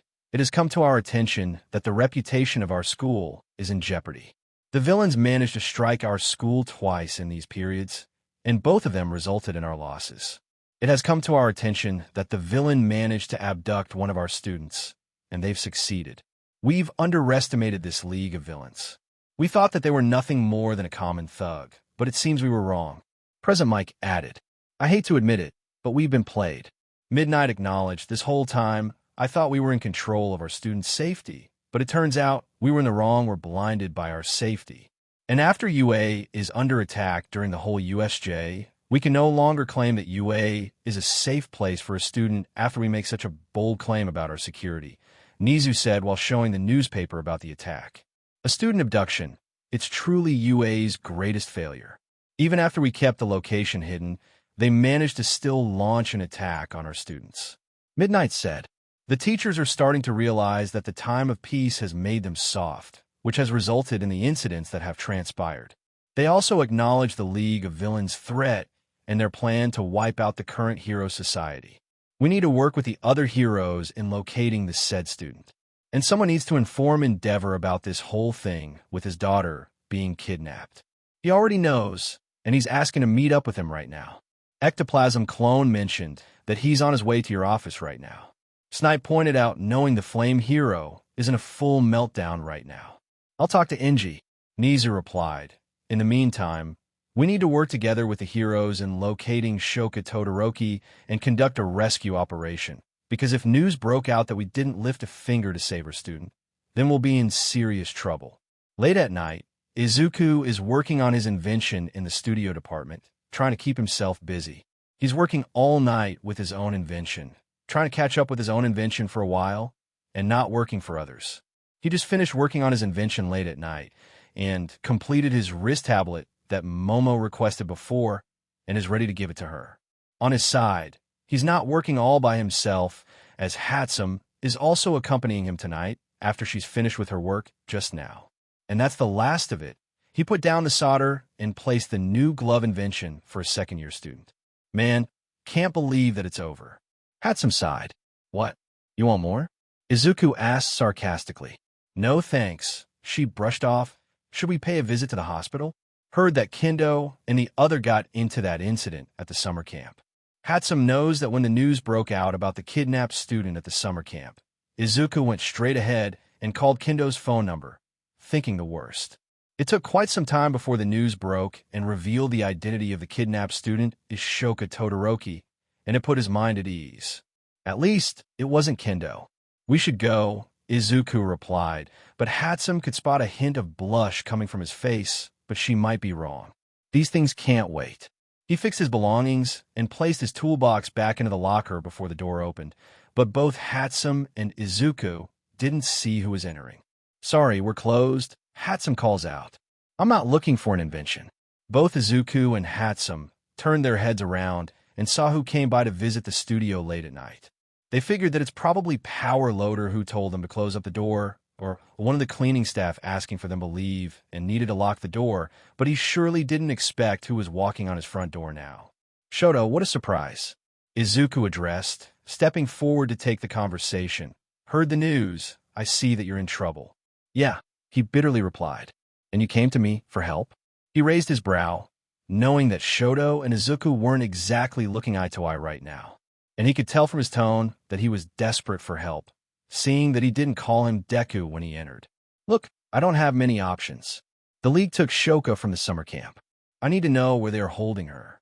Shoto summarized the situation right now, and he asked, needing of his help. And you think I can find her? Izuku is asking, thinking if the heroes are having a hard time, then what makes him capable of finding her? One of the kidnappers is Tuya.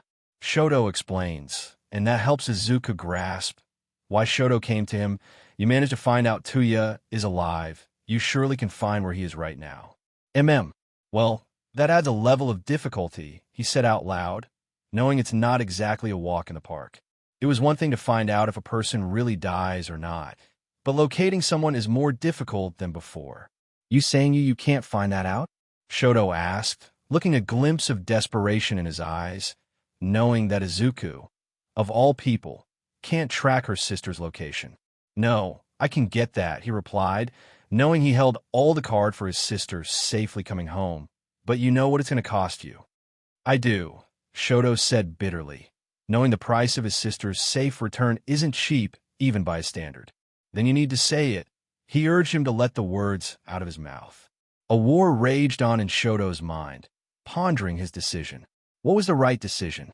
Did he save his sister, who was captured by the League of Villains, by agreeing to the devil's terms?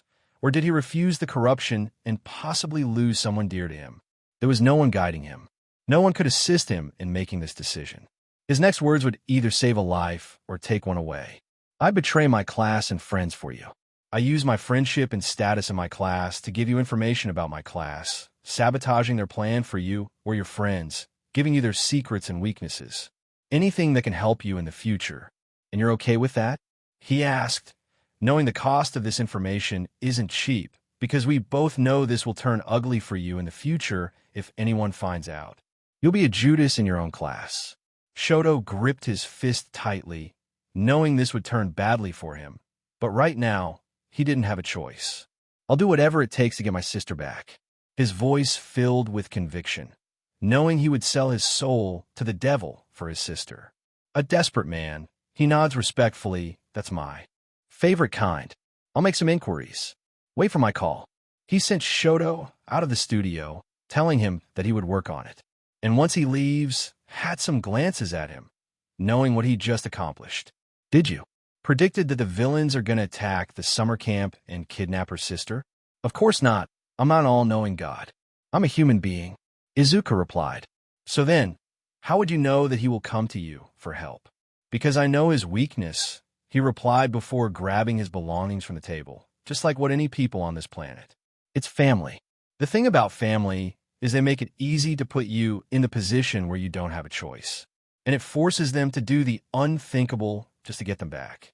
Hatsum looked amazed, knowing how it played out, but at the same time, it scared her to know that Izuku can predict the future outcome of how everything is going to go down. Or perhaps he didn't predict or see the future. He weaved them. Tashaori sits in the waiting room in UA, contemplating his decision in life right now, along with the tragedy of the current event that's hitting him at approximately 200 miles per hour. There was the incident with the Sumer camp where the students were under attack by the League of Villains, the same group that is attacking him during the USJ incident, except this time they didn't just bring in low-level thugs, but their entire elite force, which caught the heroes off guard and left them defend themselves. And the League managed to kidnap one of his students, Shoka Todoroki, during the chaos, thinking that with a powerful quirk like she has, they wanted to turn her into the villain's side, but he knows better that his student would never fall on the dark side, which is why they were conducting a rescue operation to save his students with his fellow pro heroes and the police. But the head-scratcher for him is the scenario that happened about 24 hours ago, where his stepson called him and found out that he knows of his secret of how he's responsible for what happened to his real father. He didn't understand how he could find out about it in the first place. There was no evidence, no eyewitness, nothing that linked him to the accident itself, and it was buried about 15 years ago, and now it resurfaced and is being found by his stepson. Not to mention that he threatens him, saying that if he doesn't retire, then he will expose his secret to the world, and judging from his doing with young Bakugo case, he will surely be capable of doing so on a much, much larger scale. He tried to come up with a solution when suddenly a knock came to his door and an elderly man in his 60s entered wearing a suit. He has gray hair, along with his beard matching the color of his hair, showing how old he is already, but still fit for someone of his age. His name is Mr. Sagaya. Sir, what are you? Shush, All Might. He put his finger over his lips, shushing him out. I'm not supposed to be here to begin with. But the situation calls. Situation, sir? Your quirkless son, he replied, which caused All Might to wince. He's turning you into a joke with that apology message. The #1 hero apologizing for his action, let alone to a quirkless kid. It's embarrassing. Madam President is not pleased at all. I understand, sir, and I admit it was a mistake, but I can take care of him. That's what you said on the sports festival, and look where that landed. Mr. Sagaya replied, well, it doesn't matter because you're going to end this problem once and for all. I've been doing it, sir. The problem is, he's an accomplice sent by All for One, and we have to tread this lightly. I can assure you that he's not. Mr. Sagaya replied, sir, your quirkless son has nothing to do with All for One. He's acting alone, and you need to take care of him. I am, sir. I'm working on it right now. All Might, I don't think you understand what I'm saying. He quipped, his tone cold, which caused him to wince. This kid has already put you in the media and has caused us a lot of trouble from the beginning since he entered UA. The longer this thing drags on, the more likely he is to come after us. In other words, in this thing? Not in other words, he hissed, in those exact words. End him. For good.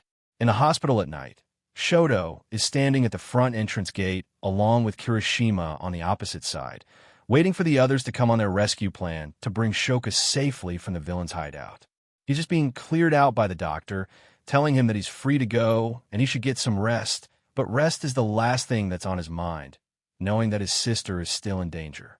He ripped his bandage off and changed clothes before he contacted Kirishima and invited him to rescue his sister, seeing that he's one of the people who agreed with the plan in the first place.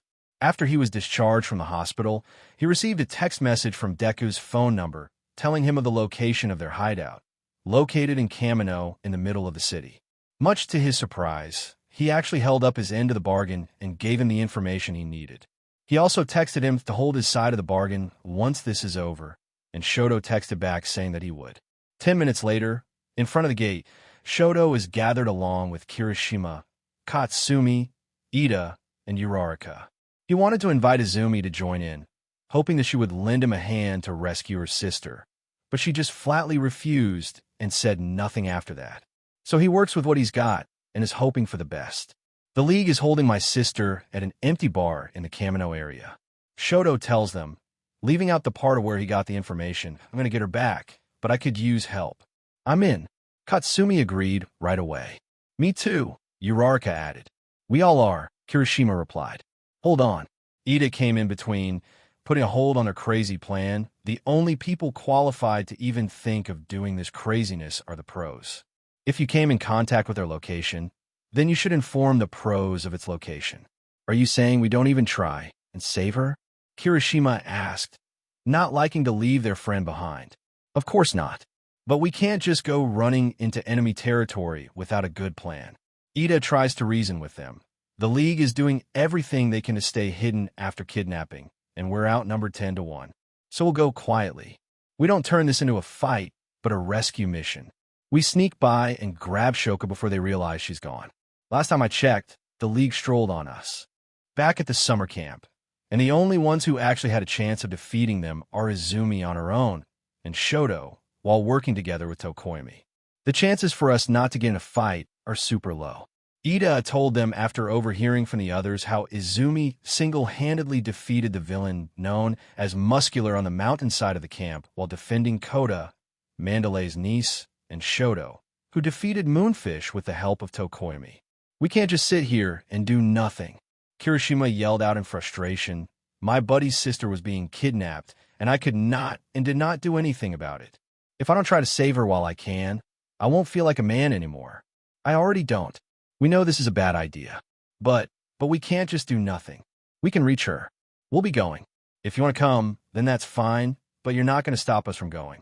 Shoto spoke, and he turned, making his way out with Kirishima, followed by Katsumi and Uraraka. Seeing them start to go, Ida felt conflicted about whether to stop them or not, before he too followed them from their rear as they were making their way to save Shoka. At least, Ida will be there to stop them just in case their plan is about to go south. Izuku is sitting on top of the skyscraper building rooftop alone, with no one in the vicinity. The once blue sky is turning into the blackest night very quickly, and most of the population is currently sleeping, but some of them are still awake this night.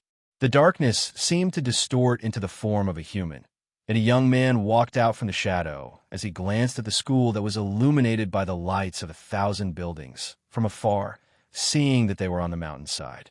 Izuku stands at the top of a building with both of his hands in the pockets of his pants.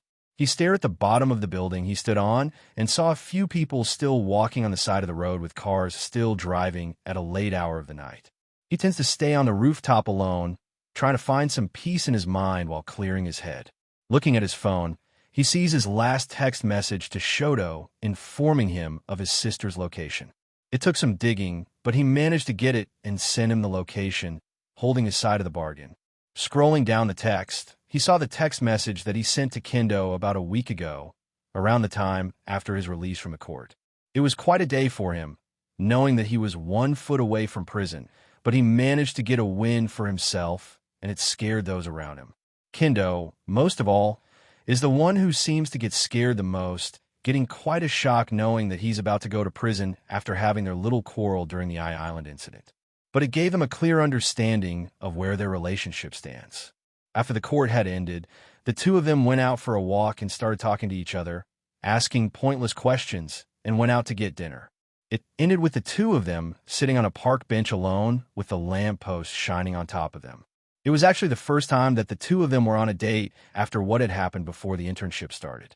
The two of them engaged in some pretty casual conversation along the way. Nothing major, just more talk about stuff like school and their own personal interests. But as they got closer and closer to the school, and subsequently the end of their date, Izuku still had something on his mind that was gnawing at the back of his head, and it started something between them.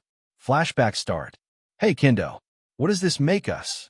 he inquired as he sheepishly rubbed his hands together, wanting to know where the two of them stood. I mean, I know that we're still friends and all, but I've never really been in this type of situation before, so, I haven't really thought about it until now. So are we like, dating? Kendo stopped moving as she took a second to think it over. Yeah, dating. That was the correct word, wasn't it? That's how most people would describe what was going on between the two of them, wouldn't they? Neither of them was blind. They knew that each other harbored feelings with one another, and it took something like a court where Izuku was about to send them to prison for them to admit it. But now, after the storm has passed, the two of them finally decided to talk about it and brave themselves wanting to know where they stand because they were tired of being unknown with their status. Well, if you think about it, we've kind of already been dating. The girl embarrassingly waved her hands in front of her face. I guess you're right. Izuku continued fiddling with his thumbs. But are you sure that you want to date me, though? Why wouldn't I be? This time it was Kendo who was confused, wondering about the sudden question. I mean, I'm not really the most interesting person in the world, or the most experienced when it comes to stuff like this. Plus, you already know about my secrets, and I'm not particularly good looking. Izuku's muttering was cut short when he felt Kendo wrap her arms around his body, pulling herself into a tight hug. This caused the green-haired boy's already overactive mind to go into a tizzy. At the same time, Kendo did her best to keep her head from exploding. She honestly didn't care about any of that, and she wanted to let him know. As long as we're being honest, I'm kind of in the same boat, she said with a slight grin, looking up at him right in the eyes. I'm pretty boring myself.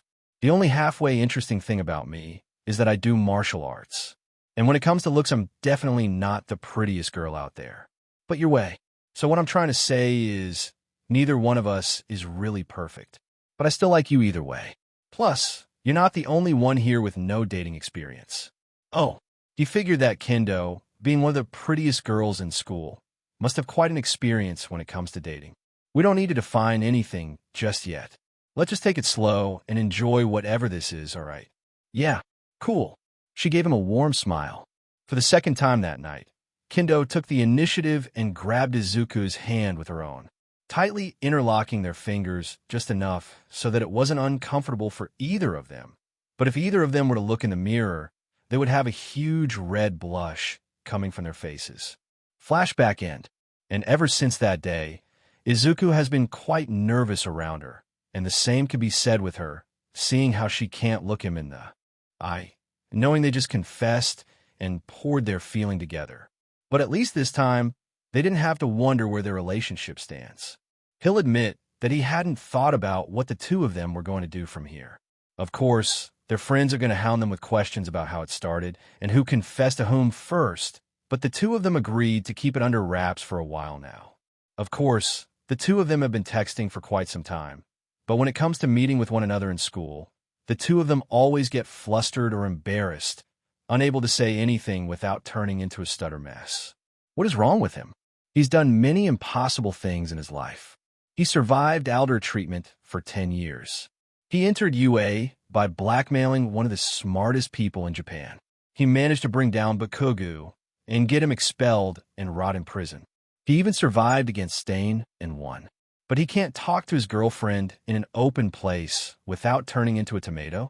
He tried to get himself together and sent a text message to her, wanting to confirm their relationship status once and for all, thinking that what had happened was just a bad dream or something. Izuku, next week, let's go on a date. I'll pick you up at class. It was a brave move on his part. There's a reason why he's asking her for a date. The main reason is that so far, Kendo has been the one in the driver's seat of their relationship. So his reason for inviting her is to show that he, too, can lead their relationship. And by picking her up in the classroom, he, too, can indirectly announce their relationship in the class without having to explain. Closing his phone, he was about to walk away from the building, not wanting to stay long, when he heard a beeping sound from his phone, sending a notification. He figured that Kendo was replying her text message just now, but it wasn't from her at all, but someone else entirely. Tashaori, you won. I'll announce my retirement after I finish with my rescue. We need to meet beforehand. Reading the text message, Izuku can't help but grin and make his way down.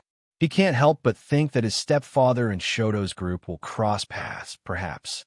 Mr. Sagaya stared at the dark blue sky, allowing the drizzle to fall and cling to his skin. Despite the night, he knew it was about to rain heavily.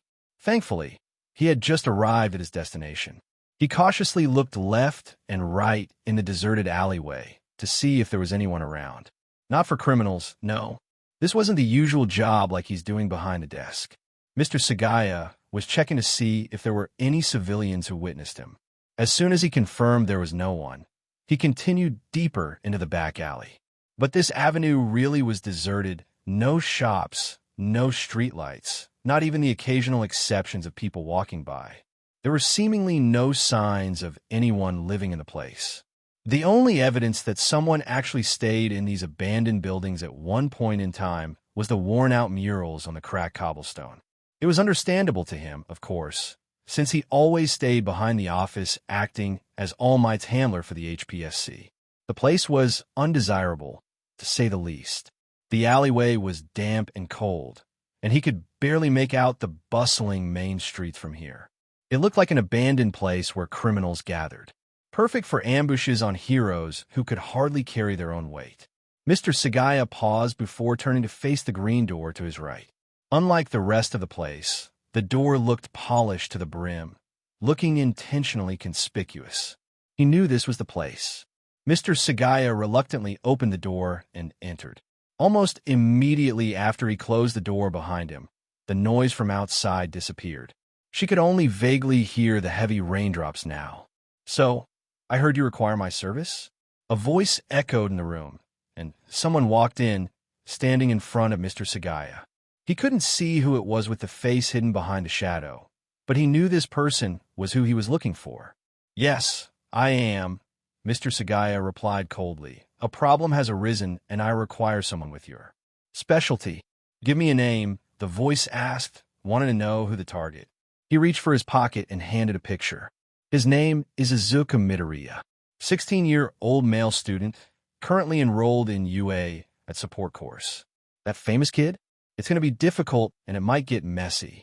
Messy, I can clean. Mr. Sagaya responds, this kid has been a problem with the HPSC, and my employer will help you guide him to you. They instructed that they wanted him up close and personal. Very well. I'll make it happen. I expect the result in 10 hours, Lady Nagant. Make it happen. Mr. Sagaya bid his farewell and walked out of the building before he was spotted. At night, Izuku is sitting in a fast food joint in the middle of a Tokyo street. He sits in the corner booth ordering a sundae for himself while watching the news that's on display on the television, the apology news that UA made regarding the incident at the summer camp. He could see Principal Nizu, along with Aizawa-sensei and Vlad-sensei, bowing down in front of the camera regarding the attack on the training facility, making this the second time the UA had been targeted by a villainous attack.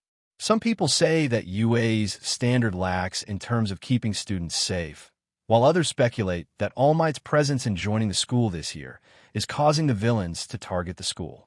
He watched the news in silence before he saw a familiar face enter the room and come to his seat. Good, you came, Izuku replied. I figured your parents won't let you come out this late. They don't. I was sneaking out. Hatsum replied, wearing a black tank top and a black jacket to cover up.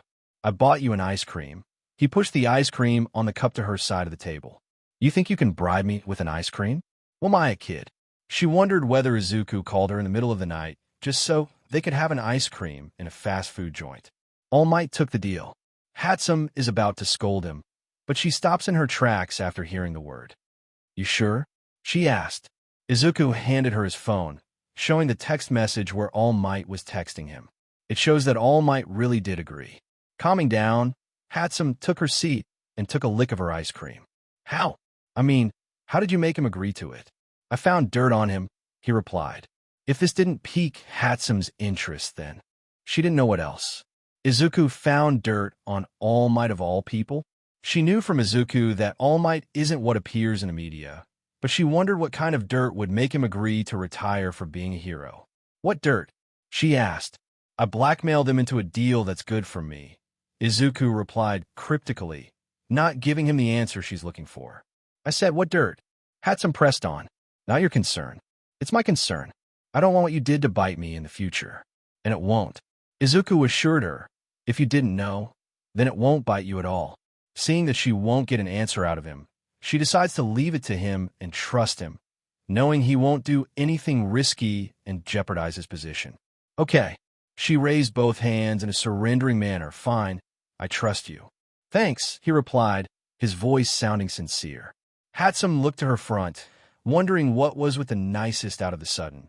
Normally, he would be all business and planning, or perhaps she would be busy with work. She might be seeing for the first time that he's relaxing like this. So, is it probably time that you talk to me? Talk about why you took part in this mission of mine. Izuku quipped, and Hatsum dropped her spoon on her ice cream. You could have reported me to the authority, but you secretly went all silent and told no one. And on top of that, you even went ahead and helped me with it.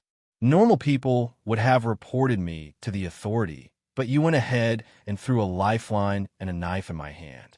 So I want to know your story.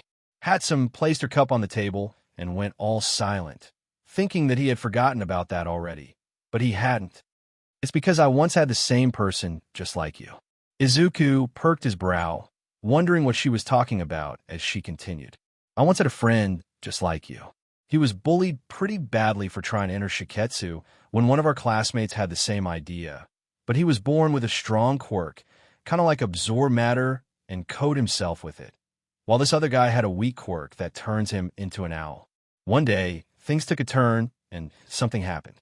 This bully, he got into an argument, things took a little too far, and he pushed him off the ravine during our school trip. He listened attentively while keeping a blank look and continued to listen to her story. The school, they ruled it out, said that it was an accident, that they were just playing around, and his parents came by the principal's office offering some money to keep it under wraps, not wanting to ruin their son's future just before the entrance exam. He killed a person, and he gets to enter the hero school. So seeing you at the sports festival like that, it kind of reminds me of what happened to him before, which is why I wanted to help you, because I don't want to see anyone like that be a hero and escape their punishment. Upon hearing her reason, he could somehow understand where she's coming from, knowing that someone who had the same experience as him is being repeated over to her eyes, only to a different person. It's like the world's worst déjà vu. The blacksmith and the executioner, he said, talking about their role in their team-up so far, I'd say that we're making a pretty good team. Kind of like a punk rock band name there. Hatsum commented on the name, which earned a soft laugh from Izuku at her joke. They both continued to chatter and laugh for a moment, talking about trivial things like hanging out as friends before Hatsum moved to the topic at hand. So why are you inviting me for an ice cream? She returned to ask the question this time. I figured that if you just wanted to tell me that, you could have told me over the phone or something. I thought we could celebrate.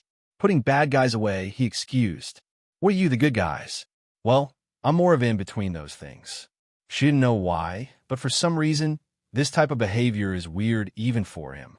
Like they were about to reach the grand finale of a tour or something. The nice gesture, the meetup, it's not like him at all. Okay, how about you tell me what's going on? Hatsum plainly asked, cutting it straight to the point. Izuku chuckled before he put the cups down and addressed her, seeing that she had spotted his ruse so easily. It's because I was scared. Hatsum raised her brow in question. Since when has Izuku ever become scared of anything? I'm about to reach the finale, and I can't help but wonder if the enemy isn't what it appears to be. Huh. All Might be the one who's responsible for it, for everything that's come down in my life, but I don't think he's smart enough to pull this off. Maybe he had help. I meant he has to be right to pull those things to you from the start. That's what I thought too, which scared me. Izuku grips his joint fist tightly, rubbing the knuckle impatiently. I'm fighting against someone who probably doesn't exist and won't show up until I drag them into the open. An invisible enemy, I assumed. Izuku couldn't help but wonder who this mysterious enemy is. He knew that it must be someone who was backing All Might and had great power over society. But who is someone who had a greater power than All Might himself? The guy is pretty much the #1 hero with the most influential backing in the nation. He was still on his train when he felt Hatsum wrap her arms around his hand, stopping him from his thoughts. He looks up to see her, feeling a sense of déjà vu with what happened between him and Kendo. Hey, you don't have to do all of this yourself, you know. Hatsum told him, you got me and everyone else to help you. Plus, we're already at the finish line, so we can at least think about something else. Hearing her reason, he can't help but feel calm, already knowing that she had his back to watch over him. She's right. There's nothing to be feared now that they were so close. You're right. We deserve a break, just this once. Just before the two could switch the topic, people started to enter the joint in a crowded manner as they rushed ahead and continued to enter nonstop.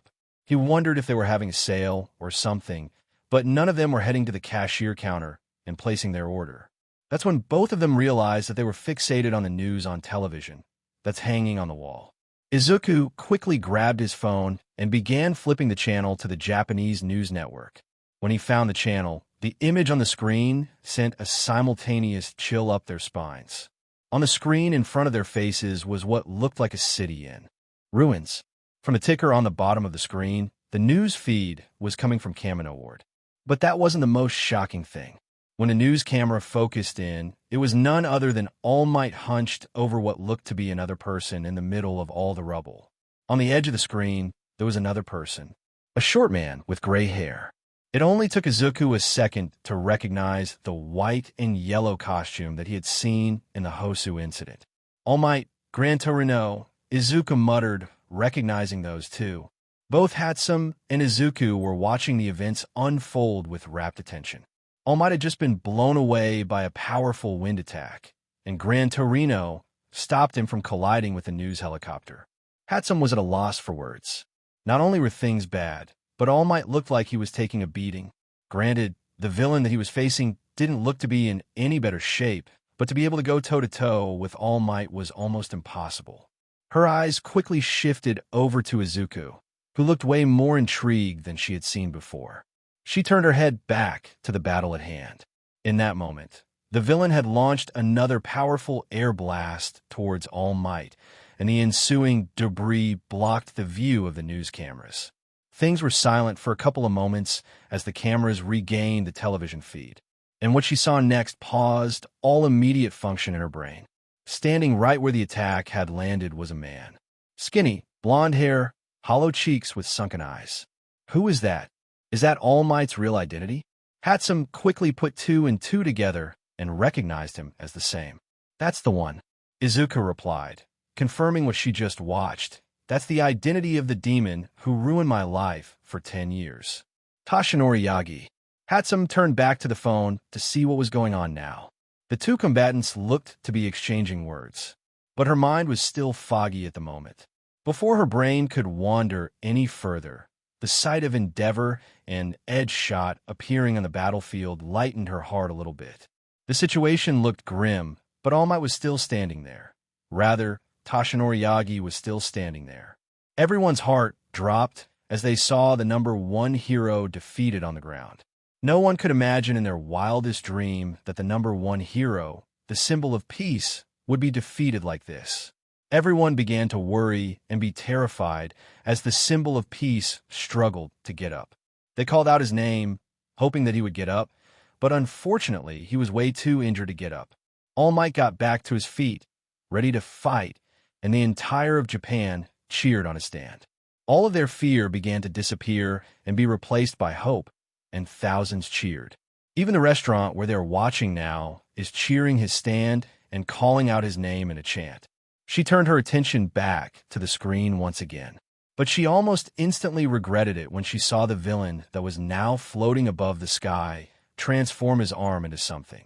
Even from the almost grainy image on the television, she could see what looked like extra limbs and spikes protruding from the man's arm. What the hell? Both Izuku and Hatsum had no idea how he could survive against this. The villain flung himself forward. The two juggernauts collided fists, and Hatsum's heart almost dropped.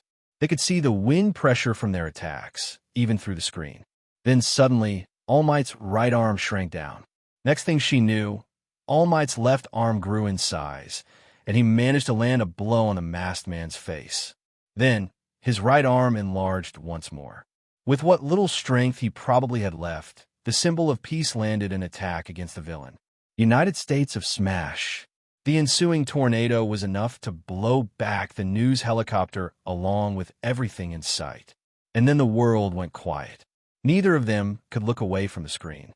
A few seconds later, the smoke cleared, and All Might was standing over the villain. All Might wins. The news reporter shouted, All Might wins. The whole restaurant cheered and shouted their excitement, seeing the number one hero come out victorious from his battle with All for One. That was the last thing that Hatsum heard before turning her attention back to Izuku.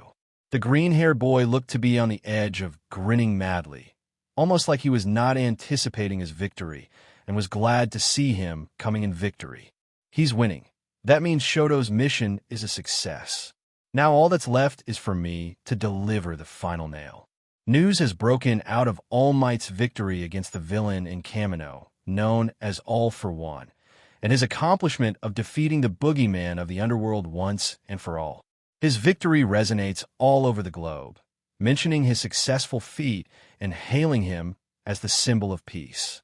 The kidnapped students of Shoka Todoroki, who the League of Villains is kidnapping during the summer camp, also being rescued, but not thanks to the heroes, seeing that during the commotion of the battle, there was a giant ice rampart sprouting in the middle of the battle, which resulted in them bringing her to safety, so All Might can defeat the villain once and for all.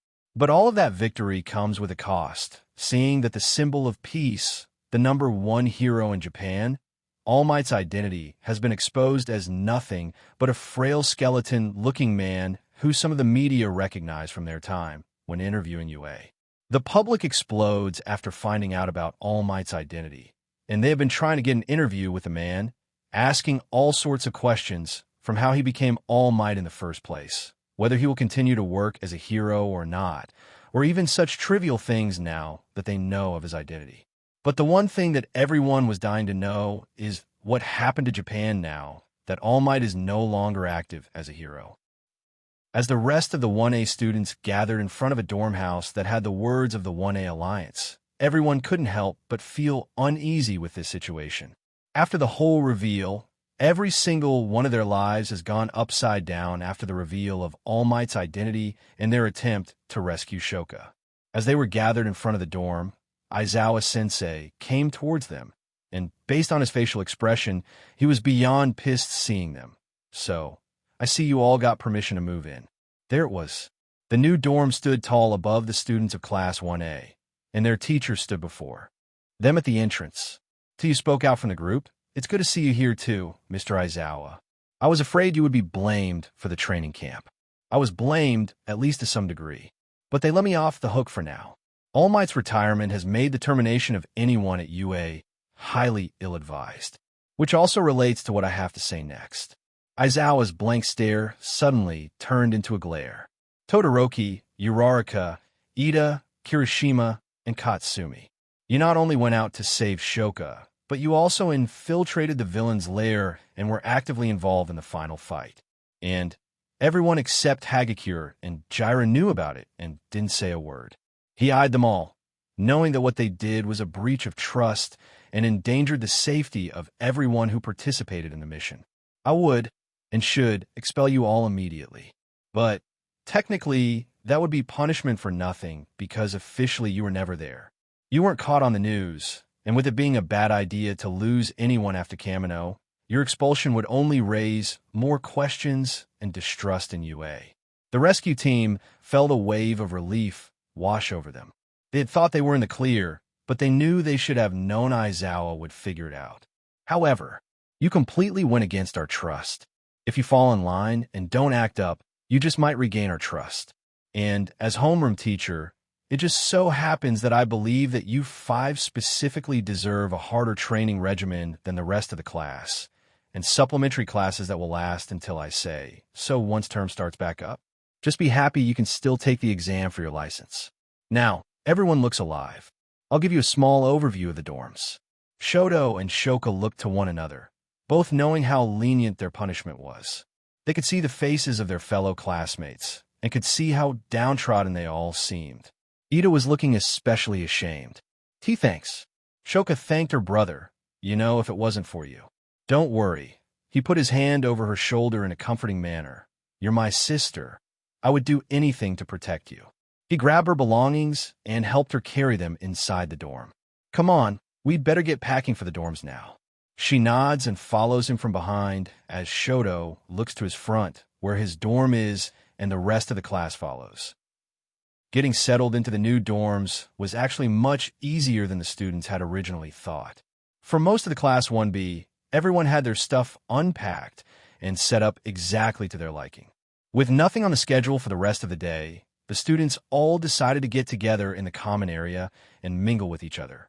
Izumi, who's among the students who decided not to join in, walks out of the dorm and gets some fresh air after she's done packing. Not that she had anything against her class or anything, but so far it has been quite a day with the news of her being the father of All Might now that his secret is hanging out to dry. People have been asking her left and right, all asking for an interview or a statement regarding her father, which he flat out rejected. Her father has also been trying to contact her all day, trying to have a conversation as a family, but so far, she's not interested in talking to him or even her mother, knowing what they were trying to do. If it's not trying to sugarcoat her, then it will be trying to talk her out of leaving the house or returning to Class A. Izumi is walking down to the school park when suddenly she spots Isizuku sitting on a bench on his own, not doing anything. Normally, she would find him tinkering with his invention or perhaps at the studio with Hatsum, but it's kind of odd to see him outside of the studio not doing anything but basking in the sunrise like he's doing now. "Hey, never thought I'd see you coming out here," Izumi calls out.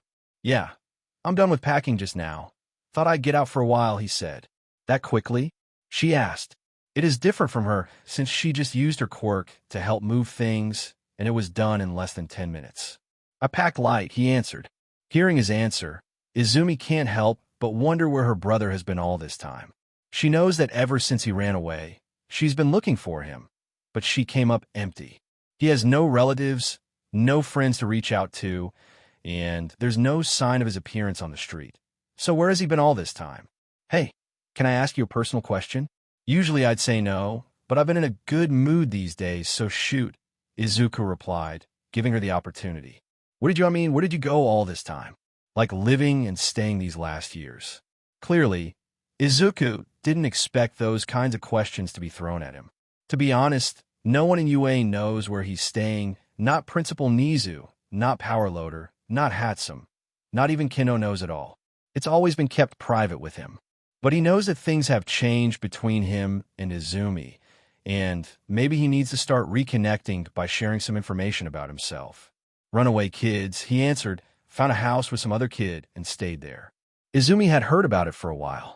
It was back in the Aldera when she heard the news that Japan had many runaway kids these days, and all of them are pretty much homeless or jobless. They called Toyoko kids. Mostly, they consisted of youths who were a mix of permanent runaways and those seeking community after experiencing bullying or neglect in their household or even at school.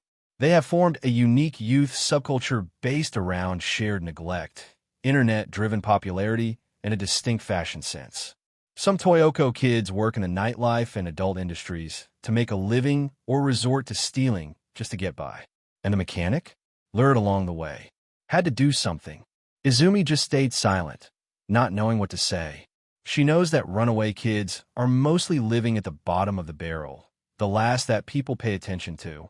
While society praised the arrival of heroes battling a villain, they forgot that the ones who truly needed help were those who were living at the bottom of the food chain. Upon talking, Izuku sighed before asking for something. Can I ask, seeing that it's my turn now? Yeah, sure. What's going on with you and your father? Truthfully, Izumi took a moment to answer. She looked in a trance, trying to find her words. We had a fight. Well, we had fights almost every day now. Whether it's with Dad, Mom, or both, it's always about you and how he said that he's trying to prove Katsuki's innocence and trying to set you up. Izuku just sits in silence, allowing her to continue. Then one day, I just had enough of it. The fight, the scheme, all of it. I'm done. Izumi continued. The last straw is your case. I just packed my bag and requested a class transfer. And it landed you in Class B with Kendo, he concluded after hearing the news from Tetsu.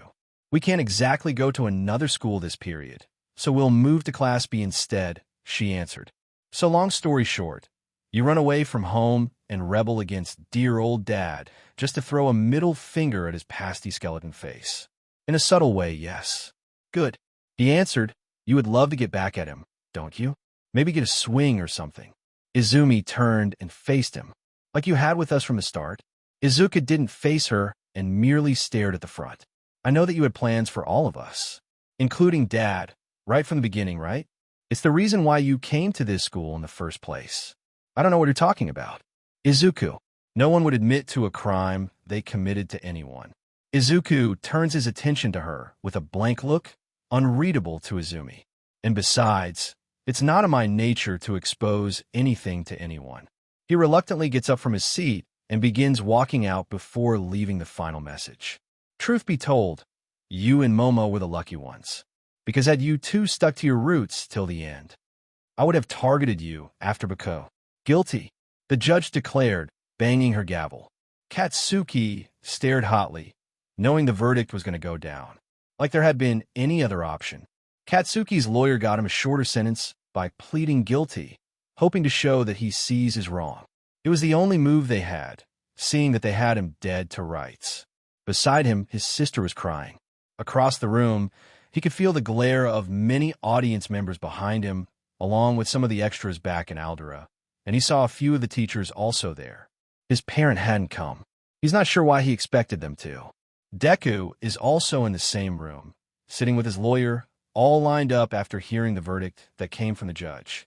He could spot Deku smirking at his seat after hearing the verdict come from the judge.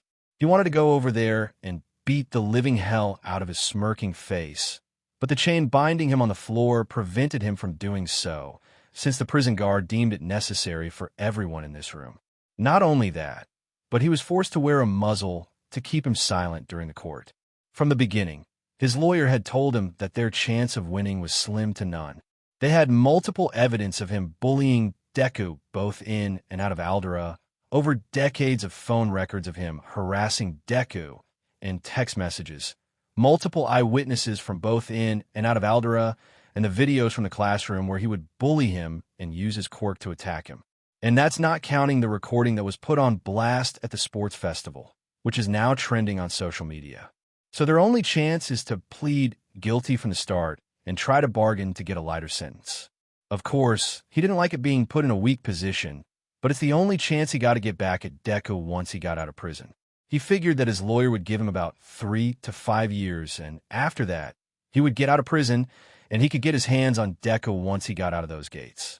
The judge continued, "Given the level of your crime and time at both Aldera and UA, along with the video evidence that's provided on the day of the sports festival and the number of evidence we had on you, your sentence is 50 years locked in Tartarus prison, with no chance of parole in the future."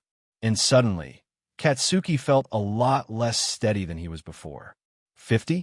He thought that he would spend a maximum of about 5 years with some community service or paying a stupid fine, but he didn't expect a long punishment like the ones he heard just now. 50 years. That was a lot of his life. When he got out, he'd be 60, close to 70. He'd sworn that he would be the #1 hero. It was something he'd been saying for as long as he could remember when he got his quirk. A promise to himself, to the school, to the world. How could he become a hero if he were spending the rest of his life in prison? Deku's words still echoed in his head from the time when he came to the prison. Even if you get out, you'll be so old and weak that you will need diapers just to take a dump in the evening. In addition, you will need to pay a fine to both the defendant and the city of Mizudafu for both the physical and mental abuse to the defendant, and property damage you inflicted in the city for the damage you inflicted within 10 years, each of 3 billion yen to the respective party. If the last news didn't shake him to the core, this will surely be one. 3 billion yen? Katsuki doesn't exactly have that kind of money lying around. His parent had disowned him, so those clowns can't bail him out of the sentence. And he didn't exactly have Fort Knox-sized gold bars hidden behind his drawer. But I've been told that your parent had filed a disowning paper, which makes you the sole party to pay the fine. Katsuki looked hopeful, hoping for some piece of good news to him. Since you're a minor below 17 years old and you're still at school in the time the incident happened with no source of income or jobs, the fine will fall under the secondary party under the law, which is the school, mainly for Aldera and UA, to pay both fine. Katsuki silently exhaled, knowing that at the very least, he won't be stuck with the debt, but it still didn't change the fact that he would be stuck in prison till he's old and gray. The judge slams her hammer, ending the trial as the sound of protest could be heard from the audience seat behind him, saying that the punishment he's getting is nothing but mild in their opinion. Some even said that he deserves to get the death penalty and not be locked up for 50 years, that he didn't deserve the chance to see sunlight ever. For guards wearing a Tartarus prison guard uniform came to escort him back to the transport van and send him back to Tartarus, where his home is going to be for 50 years. They unlocked the chains on the ground and locked them again to both his hands and feet. He shouted over to the court, yanking the chains away, thrashing his way. But the guards held him close while he looked in Deku's direction, but he didn't look at him or spare a glance if he was an afterthought. "You quirkless freak. I'm going to kill you. I'm going to kill you once I get out of here, DKU. Stop. Stop. Let go of me," Katsuki roared, trying to break free from the guards. "I'll kill you, Deku. I'm going to kill you and rip your head open one day. Just you wait. I'm going to blow your head off once I get out of here." The guard finally brought him out of the building as everyone from the jury, the guards, the lawyers on both sides, and the judge had left the room, leaving only him sitting in his seat, trying to relive the moment. If it were up to him, prison would be just too kind for someone like Katsuki. He deserves to rot in hell for all the things he's done. All the abuse, the punch, the nicknames, the insults, everything. But he didn't have the power to change that, and could only hope that the prison where he's going will be his hell. That he'll pray, hoping that he will spend a very long time in hell, and never coming out. After sitting in the chair for about 15 minutes, he decided to get up and take his leave. He exited through the main gate and found all of the reporters still gathering in front of the building, likely waiting for his exit, seeing that they didn't see him coming out from the building, and they figured that he was still in the building. Izuku Midoriya, how do you feel after winning against Katsuki Bakugo? How do you feel now that justice has finally been served against your former bully? Other than Katsuki Bakugo, are there any main perpetrators that's responsible for your bullying case? What do you feel about running your own organization for bullying case that happens in Japan? What's your opinion regarding the bullying statistic of quirkless kids in Japan? Are you going to become the symbol of all quirkless kids now that you have stood up against your bully? Izuku held his hand, not wanting to make any comment at this moment. He pushed past the reporters, and guards from the court were coming and making a way for him to go home. He spotted a taxi parked just outside the court and went for it, knowing that he couldn't exactly count on a subway or a bus right now. He entered the taxi and immediately sat. "Go to UA, please." "You got it," the driver said. By his sound, it sounds feminine. The taxi drove into the street, making its way into the downtown area. He stared at the window, looking at the streetway, and sat in silence while scrolling through his phone, looking at the conversation he had with Kendo and Hatsum, who appeared recently when he was in the courtroom. He was about to text them when he noticed smoke coming out from his side of the seat in white, colorless, odorless smoke. Damn it, a chloroform? He quickly covered his mouth with his hand before he banged the divider between the passenger seat and the driver's seat, but it didn't budge, and he began to gradually lose his strength, knocking Izuku out. The last thing he sees is a woman with indigo hair with a noticeable pink streak in the driver's seat. In the dorm, Kendo is busy in her room looking through all of her drawers. Her bed is a mess with many of her clothes, jackets, skirts, jeans, and dresses all scattered on her bed after she tried them on multiple times, trying to find the one that looked nice on her. In her room, Setsuna, along with Pony, sat on her bed after being dragged by the class president, asking for their opinion on which dress would look good on her. But after staying in the room for about an hour and a half, they haven't found the one that suits her, even though both of them had offered a selected option to her, and yet she still thinks that it's not the one.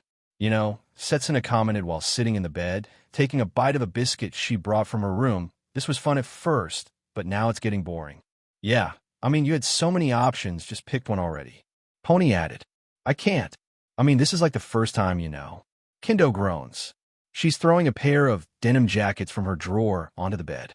She grew in full panic after reading the text message from Izuku asking for a date tomorrow after school, which is why her room looks like a department store that has just been thrown up in there. Which is why we have this. Setsuna handed her a book with the title of Kinderia Plans of Dating on her lap. Kinderia Plans of Dating?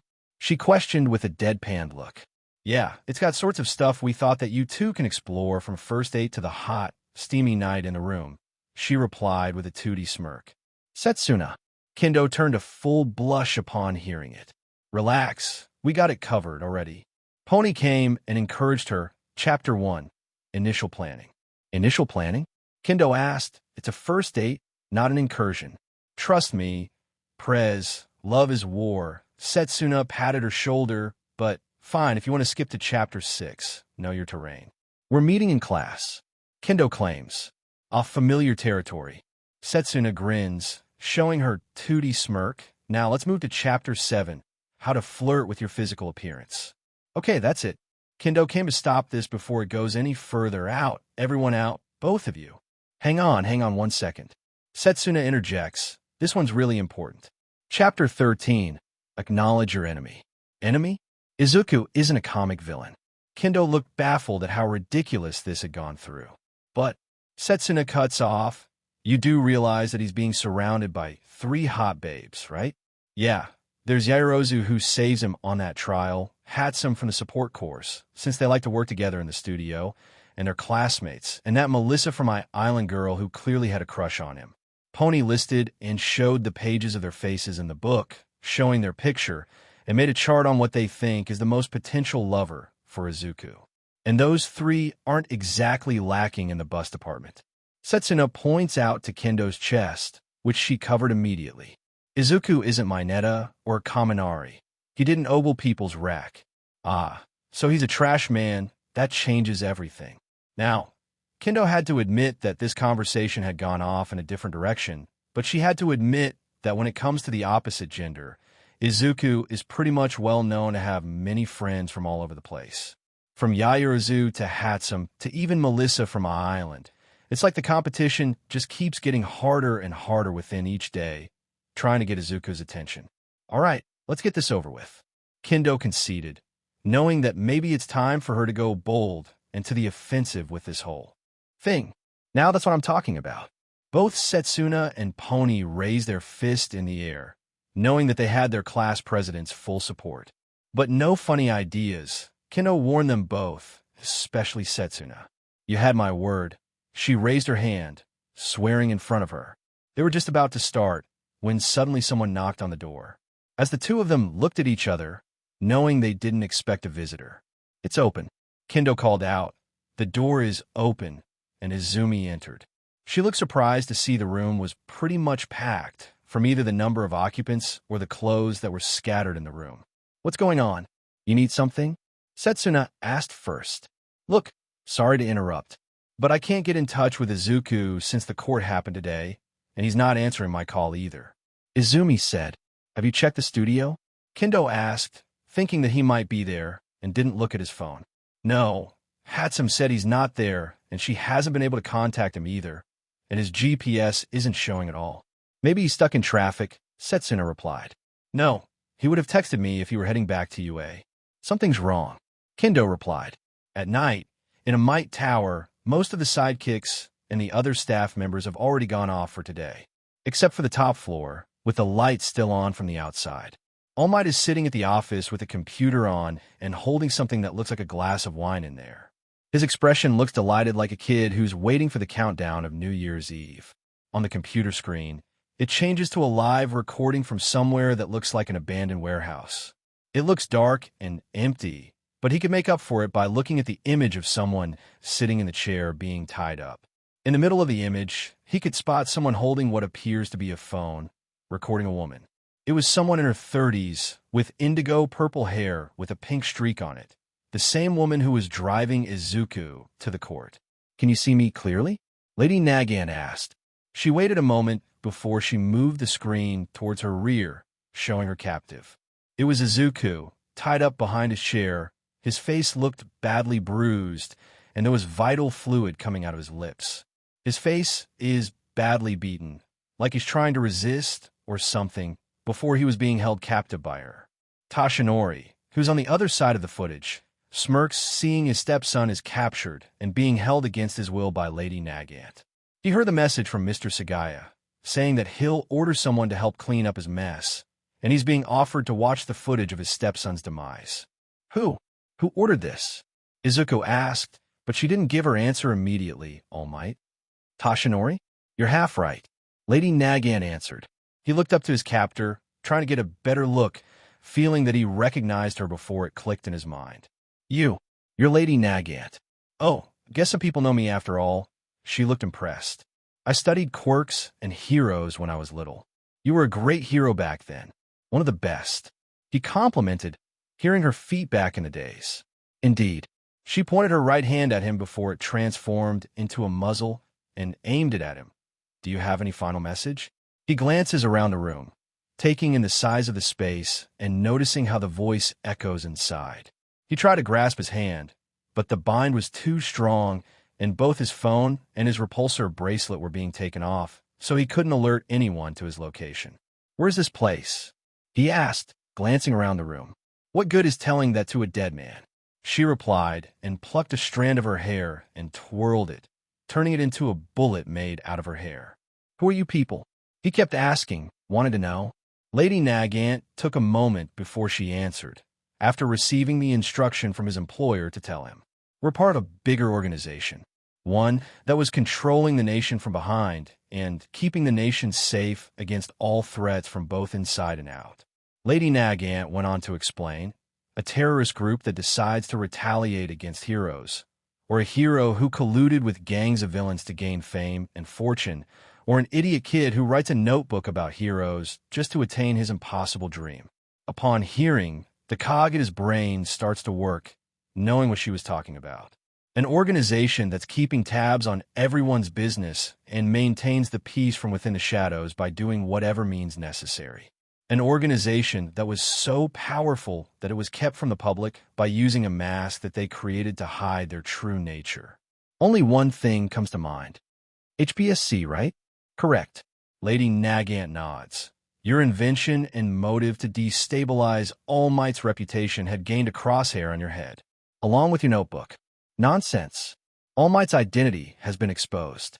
What more can he offer now that he can't save a thing? His presence has been important to us, which is why you're disrupting the peace of this nation, she answered in a cold tone, not caring about his reasons. Peace? Izuku asked, sounding baffled by her words. You killed my father and kept it under wraps for all this time, and put me to live with the same men who killed my father. You know about the abuse and all the things they've committed, and you choose to turn a blind eye and let it go. And knowing all of that, you're still talking about peace? It was for the greater good, Lady Nagant replied. A small sacrifice for the greater good of the nation. The needs of the many outweigh the needs of the few.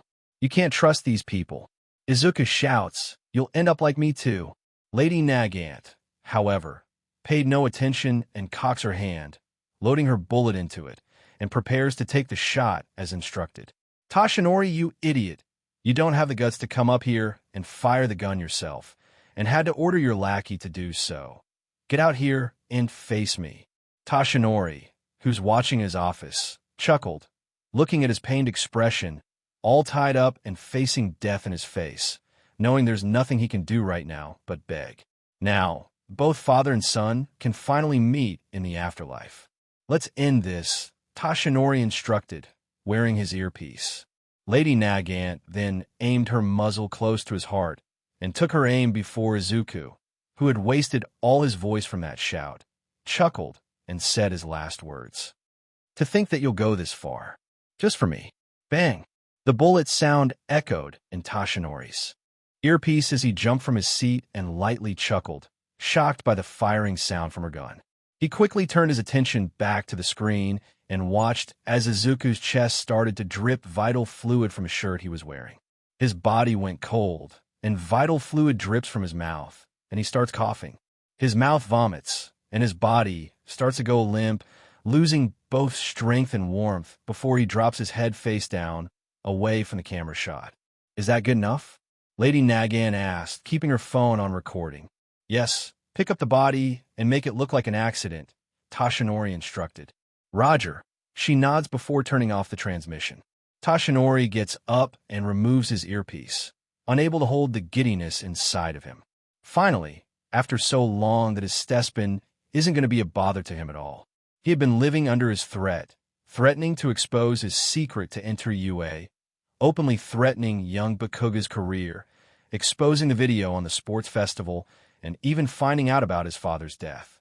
But now, he can finally relax and take a deep breath, knowing that after so long, his threats are finally over. He can't wait to see the look on his friend's face once they find out tomorrow morning. It's a fine day indeed. So, this was the end of Part 8 of this series. Stay tuned for next part of this series, and if you like this video, don't forget to like, share, and subscribe to our channel. Until next time.